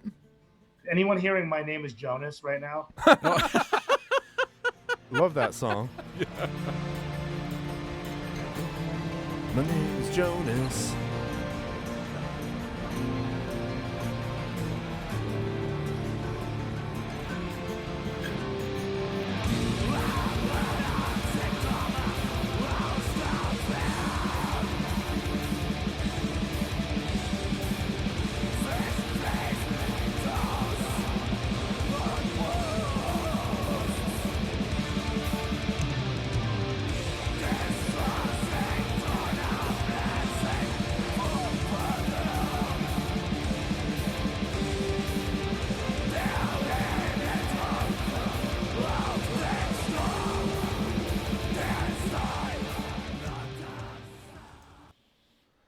Wow. I'll give that a solid not for me. Do you ever count when black metal drummers are drumming and see if they're actually on time? I can never even. Honestly, I can never even tell. I don't. I mean, it's kind of monotonous after a while. Yeah. So it's tough to tell, but it wasn't bad at all. There was nothing wrong with it. It sounded pretty kind of like typical. Does that mean? Am I going to get hate mail from this band? No. For We're the not that genre, it sounded like I've heard it before when it comes to the genre. Yeah. Yeah, the acoustic guitar, and I think there was some. It sounded like a waterfall sample, or maybe that was just like ambient guitar noise. But like in the background. in the background, in the intro, it sounded like they were kind of painting a little bit of a pastoral scene, which is is novel for black metal, but it's just not on my to-do I list. get what they're doing. I get Yeah. it. Yeah. Yeah. I still hear my name is Jonas. I'm carrying the weight. I do like the cover of the album. I mean, it's actually kind of cool. Us. That's a fucking great record. I'm sorry. I'll go to my grave. That is a great record. You guys want to listen to the Blue album right now and talk about it? Sure. Or just do that. Or Pink. Or the one that we're not allowed to talk about. The one that we're not allowed to talk about. Yeah. Oh, Pinkerton? Yeah. It's also a great record. Why? Because lyrically it became problematic or something? That, or just that, that everyone talks about how that's the great record that everyone shit on back in the day, but is actually a really good. God, I love that album. I've heard different things about lyrically that it was a Oh problem. yeah, Pink Triangle's probably questionable in a similar way to what we just discussed here is questionable. Trying to pick up a lesbian is an interesting topic for a song. But, You don't know Pink Triangle? It's called. He fell in love with her, and then he saw that she had a pink triangle tattoo or whatever. man. Yeah. So he couldn't have her. He couldn't have her. No, but no, the Blue record. I mean, they could still be friends. You don't have to just give up entirely. No. Listen to a record and hang out. Yeah, exactly. Go play video games. There you go. I don't know about the kind of You video don't have game. to do the second part. Yeah. Their version of video games might be a little different. I don't know. Yeah. Oh man. All right. Well, okay. That All right. was not for us, but well Yeah, done. not really for me. Waldgeflüster. Yeah. All right. So now this is So this is a label that we have generally avoided because we're a little too close to it. There's a label out here called Ripple Music that does a lot of the Ripple does a lot of the stoner. We know Todd really well who runs it, and unfortunately already know most of the bands and what they sound like. But he did sign some sort of a deal with Blasco. Yeah, I'm friends with Blasco. I was just talking to him. Yeah, we hit him up once. Well, this is one of his picks. Yeah, I want to get him on at some point if we can. I asked Chad Schickler to try and get us in touch, but at some point I'd love to talk to him and get him on. Because this is his whole thing. The guy, I mean, as far as people with high visibility, like really promoting underground bands, he's like top of the heap. But he's also like manager of like fucking big bands too. Yeah. Forgetting about the fact that he's an Aussie and all that. But like, Yeah, exactly. Yeah. But like, he manages like Black Veil Brides, you know? Yeah. He's a very busy man. Oh, yeah. Extremely. But this is one of his curated picks for Ripple, but neither of us have heard it yet. So, and actually, we're doing a different one. What are we doing? That's their old. That was like an album that came out earlier in the year. So this one is off of their album called Under the Blood Moon. And the song, it's on the Ripple page. Oh, it's on the Ripple page. But it's on this. It's on, isn't it? Oh, it's not. Never mind. Sorry, I messed one up. One of the really tricky things about Bandcamp is when you're a band and you own your own Bandcamp presence, and then you become part of a label, and they want to do digital distro for you. You can't have your stuff in both places, so people can't go to your band page and stream whatever record is on the label. I wish Bandcamp would figure out a way to sort that out. Yeah. Yeah. All right. So this is a song off of an album that comes out in November. What's the so song this is called? the one song they released called "The Devil's Work," and let's listen to it. Okay. Make sure that's turned up.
Devil's Work is never done. Yeah. I like that. It's very Ripple-y. It's it is. Yeah, it totally is. The vocals, I say that. I liked it. Like everyone knows what I mean by that. But a lot of the Ripple aesthetic is kind of like, it's almost like an updated version. I wouldn't say hair metal exactly, but kind of a lot of what was happening in music in the 80s in rock and metal, but sort of taken to 2020 in a, updated in a way. But you'll hear throwbacks to things that you swear you've heard before. Yeah. It has a very like nostalgic ring to it. This kind of reminded me a little bit of, well, I don't want to say, never mind. I was going to say early Danzig. Just kind of like, it's like the basic chords, but I liked it, and I'm really glad that the singer didn't yarl. Yeah. I actually liked the vocals. I felt like he had a Bronx, there was a Bronx quality to it. Yes. Yeah. Remember that? And I don't know if this sounds crazy to anybody, but there were elements of almost Every Time I Die in there as well. Oh, interesting. But not like them. I don't know. That band has different vibes to them, but yeah. A little bit of those two bands mixed together, like more of the rock and roll side of Every Time I Die. Yeah, and that's kind of what I mean. Is it's like there's elements of things that are newer and fresher, but then there's always a little bit of a kind of a throwback to the past in most of the Ripple catalog. I mean, you can't really characterize most of the catalog because Todd puts out so many fucking records that it's a really massive catalog. But you always know that you're going to get a little bit of a groove. You could probably bob your head to it. it's like comes off of one of the Clutch offshoots, you know, musically. A lot of the bands do kind of could be traced back to Clutch somewhere or another. Right. That like kind of almost danceable groove, but in a rock context. Yeah. I want to listen to it a little bit more. I'm going to scoot forward real quick.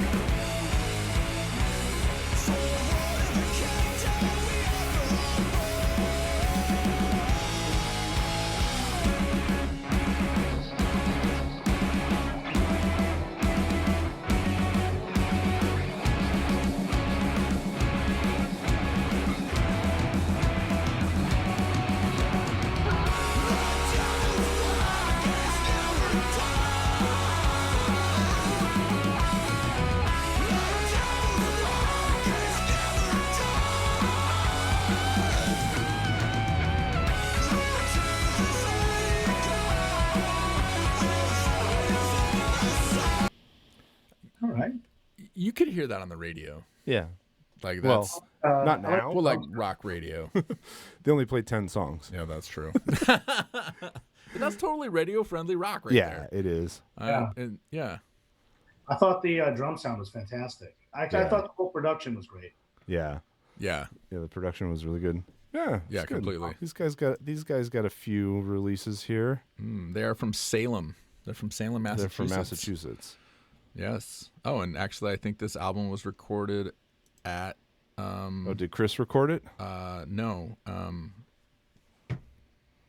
Fucking God City. Oh, at God City. Yeah. Kurt Ballou. Nice. Yep. Did Kurt record it, or was it just recorded at God City? I didn't. I'm guessing no. if it doesn't have his name, then someone just rented the studio. I think it just said God City. Yeah. Huh? What wasn't recorded at God City? I know. I know, right? Seriously.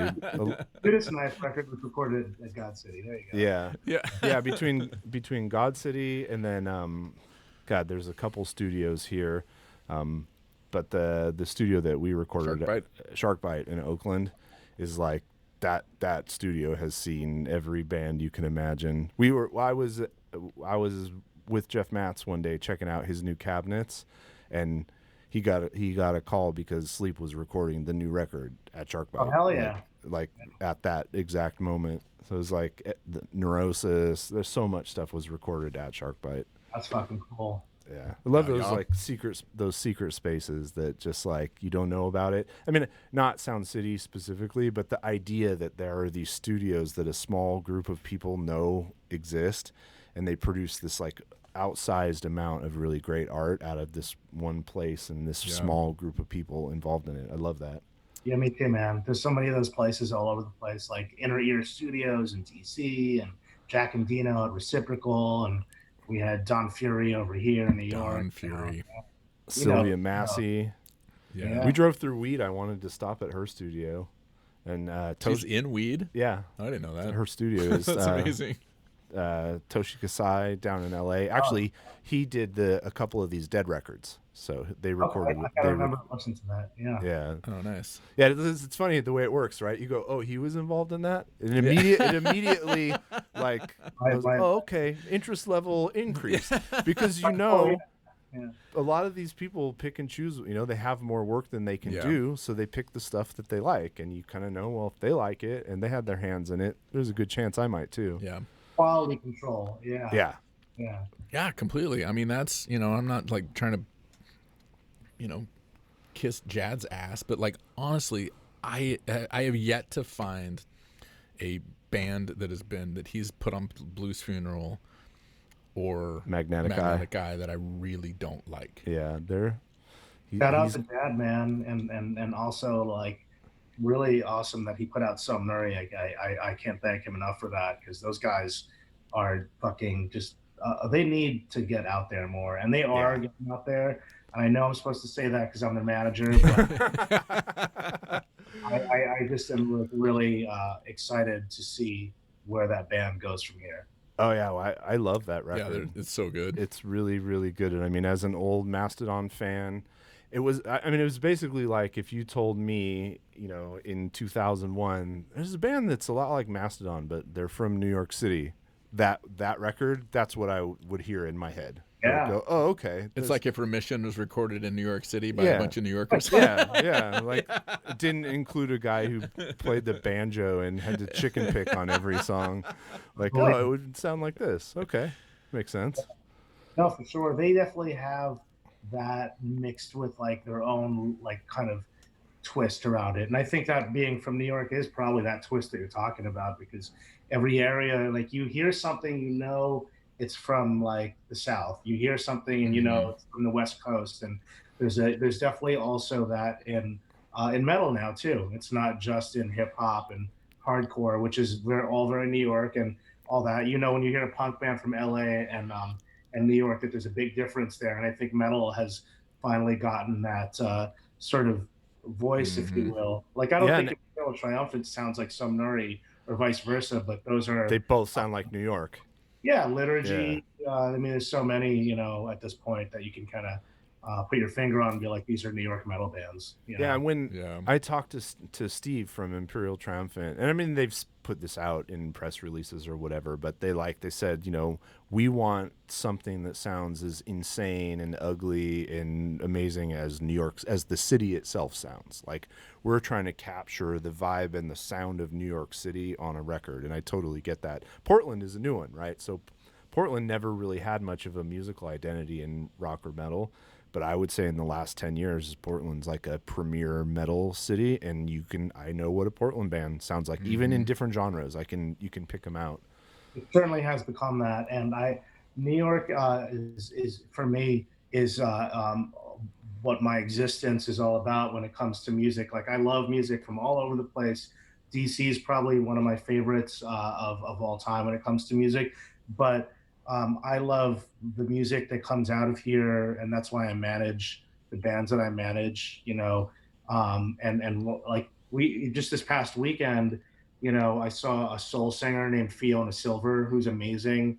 And in the same weekend, I saw Netherlands, which is an amazing band from Brooklyn. That's like a weird Butthole Surfers type band. Oh, nice. You know, but they all have this like New York identity that really is sort of matched with the tonality of what they do. And, yeah, you know, it makes sense. Yeah, I think the Bay is the same. I think thrash was an interesting outlier in the Bay Area, because most of what has come out of the Bay Area has been about like culture mixing, genre bending, always a bit of whimsy, like not dead fucking serious all the time, not hard. You know, definitely not. You didn't have Cruise. Would not be mistaken for music from New York. But then, I see what you're saying. Yeah. Yeah, but then this like that the Bay Area thrash scene was definitely in opposition to most of what has, you know, to me the Bay Area is Tower of Power, and you know, I mean, you can go backwards and forwards in time and name all kinds of, and the Grateful Dead,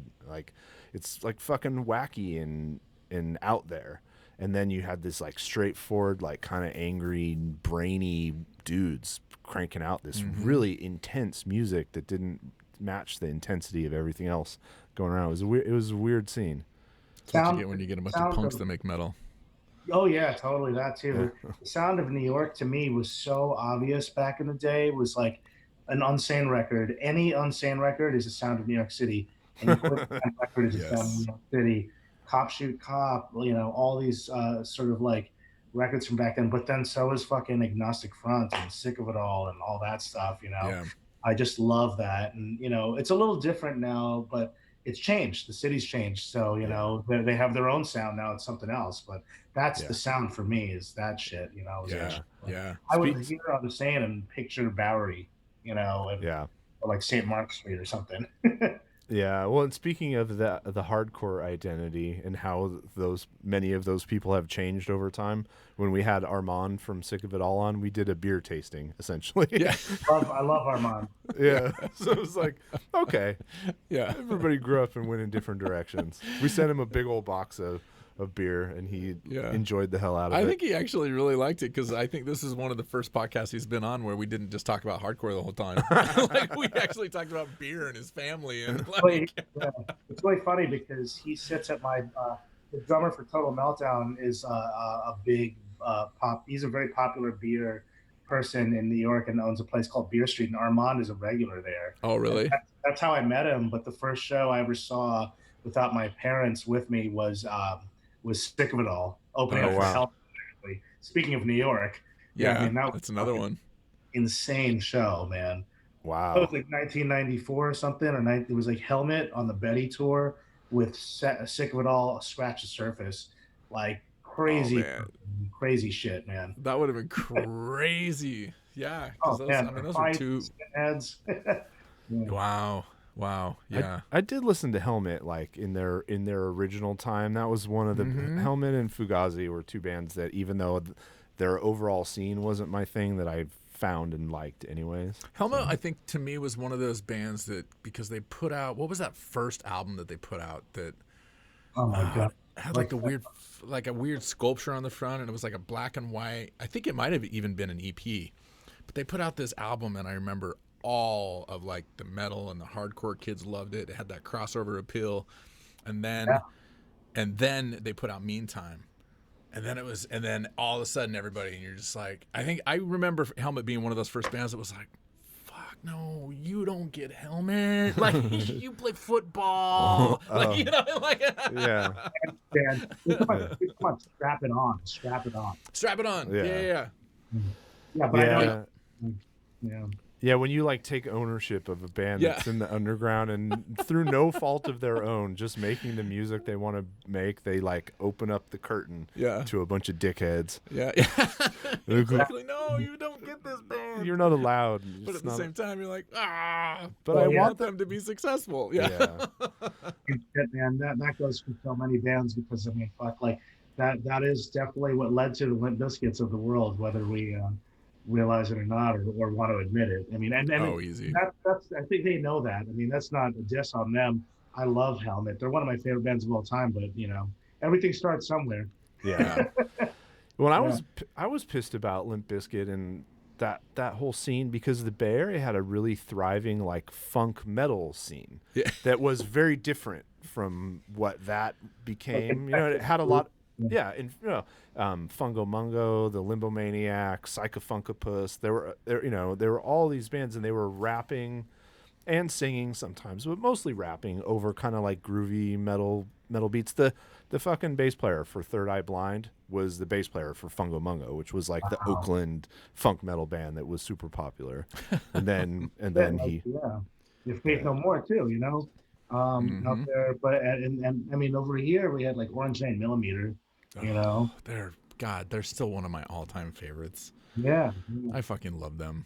And they're totally a band that just got like, you say that about so many bands that they should have been bigger than they were, but like Orange 9 easily could have been and should have been. Like they were the one to me that actually hit the hardcore metal with the rap. I don't know. It's hard to describe. One day I'll have to let you listen to Orange 9. Yeah. I mean, they were on a major label. They toured with Deftones. They were part of it, and they just broke up and didn't make it as far. But they were on MTV. You know, they were definitely there. But I feel you, to your point. I mean, it wasn't bad music at that time. No, it wasn't. Well, and we can, and I think, you know, full circle back to Ipecac. You know, Mike Patton, Faith No More, and Epic blew everything up. I mean, that song blowing up the way it did changed the trajectory of heavy music, and you know, in an ugly direction for a while. But you know, it sorted itself out. But yeah, and I want to pull it back and just say that I one of my friends just joined Limp Bizkit. I'm not trying to be funny, so I'm not dissing Limp Bizkit at all. But it just it's just talking about the changes of music and how that all sort of like developed. Well, I mean, watching that Woodstock documentary, we've talked about this. That fucking band and that performance was undeniable. Like at that time, at that exact moment, I don't think anybody could have done better. And it's not that it was bad. It's that everything that like it represented on the like the music was never bad. It was just that the ethos that it represented, that moment in time, that bro energy, like didn't need to be let out of the cage. It needed to be stuffed back in a little deeper. And they were just like, nah, man, we're just going to let it out of the cage. But I would never fault the band. They were a great band. I mean, it's just like hair metal. Like were Motley Crue terrible people? I mean, watch The Dirt. We judged that, but were they a great band? And did they change the world? They did. You know what I mean? So, I mean, but it's just I think as if you guys are just as nerdy about this as I am, like, and you like going in deep into that stuff, it's just like really fascinating to kind of think about how music reflects the culture and society at the time, and then it just changes and changes, and that's all it is. I mean, Motley Crue and Limp Bizkit have a lot in common. Yeah. Oh yeah. Yeah. Well, it's like reaction, counter reaction, and nostalgia, I think, are three forces that are always working together. We get, old enough to have a little money and some free time. And then suddenly all of the things that we loved in the youth of, the prime of our youth, our kids are now old enough to be making art, and there's some sort of connection, like a 20, 25-year connection. And so I'm fucking primed for music that sounds like it comes from the 90s. So when I hear a Godzillionaire or, any one of those bands that reflects back to me what I loved at that time, I'm just like so stoked about it. And then it permeates the culture, but then at some point it gets too big and something else happens in reaction to it to kind of push it back. I mean, speaking of that, I love the new Turnstile record. I know that a lot of people talk about it, but it's a great record. I love it. Yeah, I love it. Yeah. There's also great. Some good 90s bands, 90s sounding bands that I've been listening to, like Narrowhead and Soul Blind and Gleamer. There's a lot of that stuff coming back. Narrowhead's good. Yeah. Well, even to me, the new Death Heaven record is very much a nod to all the things that I, loved. I love the new Death Heaven. Music I think it's so good. In the 90s. It's so not like anything, but it is. I love it. It is the perfect album. And I'd love to get your quick take on this, because one of the funny things that has happened outside of rock in hip hop was this, the emergence of the mumble rap and kind of like the breaking of conventions, and how all of these rap guys who were our age or older didn't see what happened to the rock and rollers that came before them. Like, you get supplanted. You're not cool. You can't be cool forever. And whatever you like or make isn't always going to be the most popular thing in your genre. So it seems like you would learn that lesson, but they were all so shocked and yelling about, back in my day, we actually had lyrics and we enunciated and your flow was important. It's like, you sound like Eric Clapton, like lecturing some punk rocker. Like, you realize that's what's happening here. These kids are going, fuck you, old people. You're not interesting or relevant anymore. We're going to do something different. For sure. I'm not a fan of it, but I guess I am kind of one of those people in a way, because I'm just not a fan of it, because I have yet to hear a mumble rap trap artist. I guess Poppy and Ghostman stand for some really good things, and I don't really throw horror into that so much. But like, as far as like the bigger trap artists and stuff like that, maybe it's because I'm not as cultured around it, but I haven't heard about anybody singing about anything meaningful that is like. Yeah. Well, and it's not for us, but one thing that I think is interesting about it, and especially the one guy who ended up killing himself, or I forget his name. He has a crazy name. The kids loved him. It was Lil something. X9. Xtentation or whatever. What I heard him talk about at one point was like, they were the first generation of rappers to like talk about their emotions and their feelings, and and that the act of rapping wasn't just rapping off a list of the things that you own, or like it was like this much more internal. Yeah. It still doesn't appeal to me, but I get like why that had to happen and why it's what makes it different from what came before. And to just point. Yeah. So and it is interesting to listen to these songs and like imagine in 1990 or 1985, hearing that the most famous rapper is going to be a guy who sounds really sad. Yeah, that's a good point. I didn't think about that. I mean, I guess I should take back what I said, because I just don't know enough. I guess. Same here. I was kind of like, I think about the old hip hop, and it's coming from the streets, and it's hard lives, and Biggie coming up in Bed-Stuy, where I'm at right now, and just like the things they went through with their families and all that, like it reflected in the music, and there was a reason why they were singing about the things they were singing about. It was just like who was the it was like the NWA documentary where they were saying, we might be singing about stuff like pimps and hoes and gangsters and drug dealers, but they were reporting what their reality was. That's my life. Yeah, they were just like any of Cro-Mags or something like that. But maybe it's just because I'm not really familiar with what they're saying now. I might just be assuming things. Well, and I think there's probably no justification for it, and will never be like a college level course about, what was that song, Gucci Gang, where the guy literally just says Gucci Gang like 400 times. Like, I mean, there's still hot garbage in there. One thing I will say that I've noticed, and I'm not saying all of it is like this, is that I've noticed a lot of like the DJ culture in some of the trap stuff that I've noticed personally, and I'm not an expert, that there's just a lot of guys standing up there with laptops and not doing as much as I remember with turntables or with the digital stuff that's out now that you can kind of still emulate that. I miss that in hip hop, because that to me is just as cool as being as a drummer, is like they're percussively making sounds and using switchboards and things that are doing really interesting stuff. It's talented, and just standing up there and hitting a button thing doesn't really work for me. Yeah. I wish, I mean, and maybe, again, I'm not going to hip hop shows, but maybe it is back. But it seems like a thing that will come back at some point. Like the resurgence of vinyl, it's bound to come back. I mean, I like Griselda a lot, and I like the other artists that we were talking about earlier that I'm going to listen to afterwards. And so there's stuff like that. Yeah. That still harkens back to the stuff. It's like rock music, we're not listening to Imagine Dragons or 21 Pilots. No, we're listening to fucking Turnstile and the bands that we just talked about earlier. Yeah. That's the problem, is your exposure to anything outside of your area of interest is necessarily going to be limited, because you're just going to hear what's around you.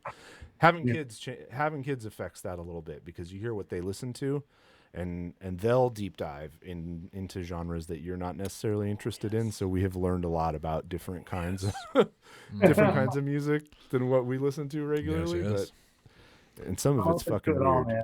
I'm open to it at all times. I never close the door on new stuff. I want to know and I want to take it in and be the judge for myself. Because if I end up just listening to the same records, which I do a lot, I'm not going to lie. I was listening I still listen to fucking like Nevermind and all those records that we listened to in high school, like Appetite for Destruction. I still listen to it. But if that's all I did, I think that would be kind of depressing. Yeah. Yeah. Well, I think a lot of people do that. You would be a progressive consumer of music instead of a conservative consumer of music. So let's follow up on that and start to wrap things up a little bit. Sure. So are you a born again? Are you a native New Yorker? Guessing no. I am. I was born in Long Island.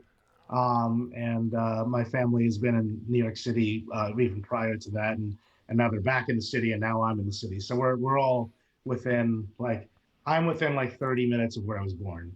Oh, nice! Oh, wow, nice. Yeah. So going back, your all-time favorite hometown band. That could be Long Island. That could be New York. Well, New York, like New York City. We probably talked about them already, I'm assuming. We might have. I don't know. But all-time favorite, what is the band that just blew your mind and you still continue to, love them to this day? Thanks for asking. I am going to say a band called Silent Majority. Silent Majority. They have an album called Life of a Spectator, and it's on Spotify. And they were a band that influenced Glassjaw and, for better or for worse, a lot of those bands that got big, like Taking Back Sunday and Brand New, but they didn't sound like that. I don't know really how to kind of explain that. They were influenced by Lifetime and,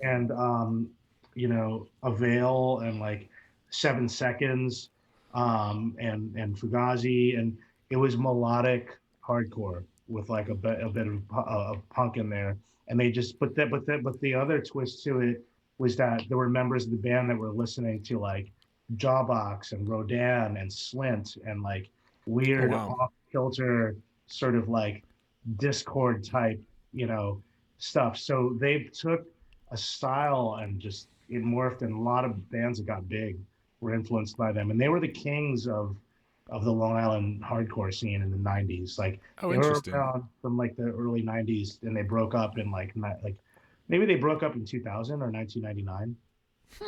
Yeah, I always love think hearing I've- about those bands that, like, if you were in a scene, if usually physically in the location, you knew about them and you knew all of the bands that they influenced, but they never broke out of it for whatever reason. We were all like so many people that got popular, from like Saves the Day to Brand New to Take Back Sunday, Glassjaw, and all these people were trying to be that.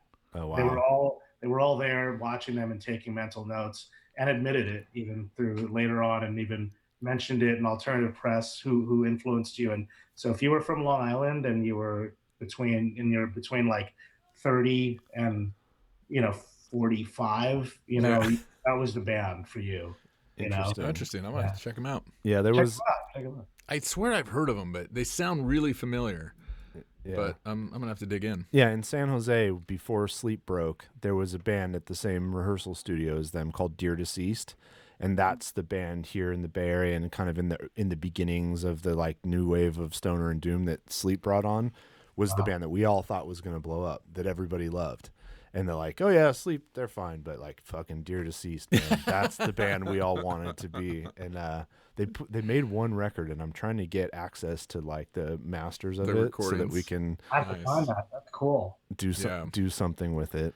So what's so following up on that? If there is, other than Somnuri, who is one band that you are really digging right now that everybody should check out as soon as this podcast is over? Check out the Netherlands, or just Netherlands. They have a bunch of records on Spotify. It's just one word, Netherlands. They're from Brooklyn. They've been at it for a long time. Really interesting backstory is that the lead singer played with Yoko Ono for a while, and he was in Chibo Mato. And Oh, really? And he was the lead guitar player for Space Hog for a while. Oh, wow. Oh shit. Nice. I'm sorry, but in the meantime is maybe one of the best fucking one-hit wonder songs ever in the history He of didn't play time. on that song. He was later. I went and Netherlands is like Netherlands is like Black Sabbath and fucking like Butthole Surfers. What? And like I can't even like figure out like what else to like put in there. But if you like Mr. Bungle, dude, I mean, it's wacky. It's completely wacky and out there. I found it on Bandcamp, and we'll play some on the way out of this episode. Amazing. Nice. Is it just one person? No. Oh, it's like The three. Of main them. guy. Yeah. Oh, it's three people. Yeah, it's the Oh, wow. That's Those guys cool. look like they were all in hardcore bands. Sounds. Were they? There's a song called Deep Fuck 9. Yeah. yeah. Okay, I'm in. That's awesome. Or Whoa Man. Oh shit, what was that? Whoa. Fucking. man. What was that? Mike. Whoa, man. The Austin Powers guy. He had so I married an axe Yeah. murderer. He goes to a beat poetry night. was He the does this with a Whoa, woman. Man. Whoa, man. Wow. Yep. So I married an axe Check it out. murderer. Yeah. Classic. That's great. Classic. Awesome. Nice. All right, man. Well, it was really great meeting you. And You two guys. hopefully Yeah, this is great. meet in person sometime when you're on tour or we're in New York or people Can't are, wait. Somewhere. people are moving about the country doing things in a normal way. Yes. Thank you so much for asking me to do this. It was a lot of fun, guys. Absolutely. Yeah, this is great. I feel like we could have gone on another couple Yeah, hours. I know. We gotta, sometimes you just got to stop yourselves. My Yeah, bladder sometimes. explode. So Oh, we've had pee breaks. Don't worry. John Yes. Carbone had to take a pee break and got wasted by the time the episode was over. It was Yes. fantastic. Yeah. oh my I know. I was God. watching you drinking your wine, and I was thinking, are we gonna have another John episode? I've been holding it in, guys. All right. Yeah. Awesome, All right. man. You have a great night. Yes. You Take guys care. too. Take care. Later. Pleasure. Have a good one. See you. Oh man. Woo-wee. Netherlands. All right. So Netherlands. I don't know what else there is to say other listen to than it that now. guy fucking rules. Yeah. Here's a lesson. Hmm. I think maybe the number one lesson from a year of doing this podcast What's is that? if you want to have good stories, fucking live. Go and do Yeah. do stuff. Like Is that how it works? Yeah, Is like, that where you get good stories? you gotta like experience things, like travel, do things you're not comfortable with. Like, go away. I don't know, man. Hang out with your gay friends. I mean, how many hang out with your gay friends? How many people have we had on that are just like, oh, I sit around my house, Yeah. go to work, and then I come home. Yeah, not many. Any stories? I feel bad, but it reminds I always think of my father-in-law, who's like a wonderful man who lived a great life, but busted his ass for his family and didn't do much else. And the guy's got 5 stories. Yeah, and that's it. And it's just like, he fuck, repeats them. man. I mean, if you're happy with that, then great. Yeah, if you're happy with your 5 stories, I mean, maybe they're 5 really good stories. They're mostly about fish. Wow. Yeah. Big fish. But I mean, fuck, man, go and have wild experiences and fucking live life, see the world, join a band. Go places. If you don't join a band, drive. If you're interested in music but you don't play and you don't think you'll ever want to play, get a job as a merch person or a van driver because you know what? When you're on tour, you have all the same experiences other than the part where you go up on stage and play. Yeah. And so much shit goes down when you're on tour. I mean, that's the lesson of this podcast is like, it's true. Everything interesting happens on tour. This is true. Yes. Awesome. Yes. All right. Well, let's get out of here. I forgot though. I was going to tell you a story. Oh, okay. You ready? Yeah. So Jeff knows this, but I'm going to just set the context for the listeners. So my youngest is in band, and she decided she wants to play bass. So she brought home her bass the other day. They haven't practiced yet. They haven't even learned any of they've learned all the notes, but they haven't learned how to actually play the instruments. But anyway, so Jeff nicely donated an orange, what is that? Just a practice amp. Just a 1-in practice amp. Yeah. Little orange combo. Yeah, a little orange combo. So she is so excited to start playing bass. Nervous because she still hasn't actually done it. But she came home today, told me that she's in a band. So her and 4 of her friends decided they're going to start a band. One of her friends' parents are both music teachers. They have a music studio in their house. Oh, come on now. So she's in a band. They have a name. What? They're called Radio Intercepted. Fuck. Which I know. Do I know the other kids? I have no idea. Oh my God. We'll have to find out. I love it. I am so excited. I hope she's already in a band. I hope this is the beginning of a long and illustrious career as a bass player. They have a manager. Oh, good. Who's the manager? So this is, I can't remember the manager's name, but she came home. She told me there's a drummer, there's a guitarist, there's 2 bass players. There is the Melvins. Oh, the singer, and then there's digital. And I was like, digital? And she's like, well, it's like the manager. Oh, okay. I'm like, oh my God. Social media. Somebody's got to post on social media, and incredible. I'm so excited. They have everything but music. They have everything but yeah, exactly. I love it. Hey, that's fine, man. Yeah. I'm going to start somewhere. I can't wait. It's so exciting. Well, that's killer news. All right. Well, yeah. So, hey, go check out Chris's bands. Like we said, yeah, he's the drummer for Spotlights. We've had Spotlights on, so you've probably all heard them, but also Total Meltdown, hardcore band, Primitive Weapons. He's no longer in that band because that band no longer exists, but they are fucking great. So go check out Primitive Weapons. And then he's also doing live bass for a band called Judas Knife. Judas Knife? Judas's? I feel like they should be Judas's, but I'm sure it's just Judas Knife. Yes. So, anyways. Yeah, go check out Chris's bands. Go read all of his magazines. and here is his suggestion, the band called Netherlands. I don't think you're plugged in. Oh, yeah, I'll have to plug in. Dun, dun, dun. Okay. Live production happening. Yes. And they are on Bandcamp at thenetherlands1.bandcamp.com. And this is a record called Black Gaia, and this is the song. Just because I had to. The Woman. No, Deep Fuck 9. Oh. Let's hear it.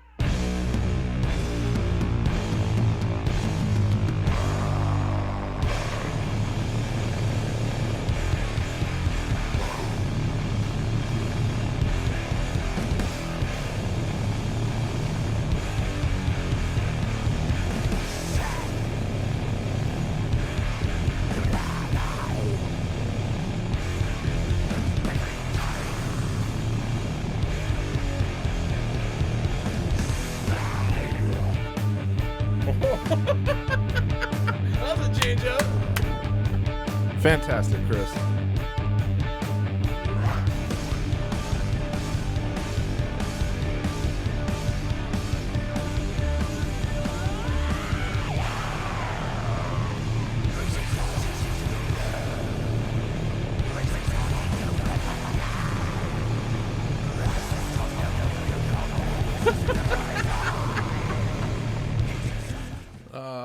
Definitely going to listen to more than that. All right, everybody.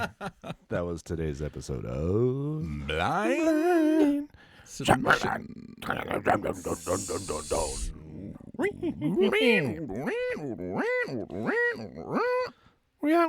Thanks for joining us for another week of Blynd Submyshynz.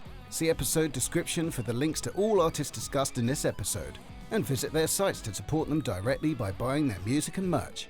Share links to the podcast with your friends, especially if they're in bands. Bands! If you want us to listen to your music on a future episode, please submit one song to blyndSub@gmail.com. That's BLYND sub@gmail.com. Bandcamp's linked preferred, but not required. Find us on our social media at Blynd Submyshynz. Full video episodes are available on our YouTube. Remember, we go in blind so you don't have to. Blynd Submyshynz.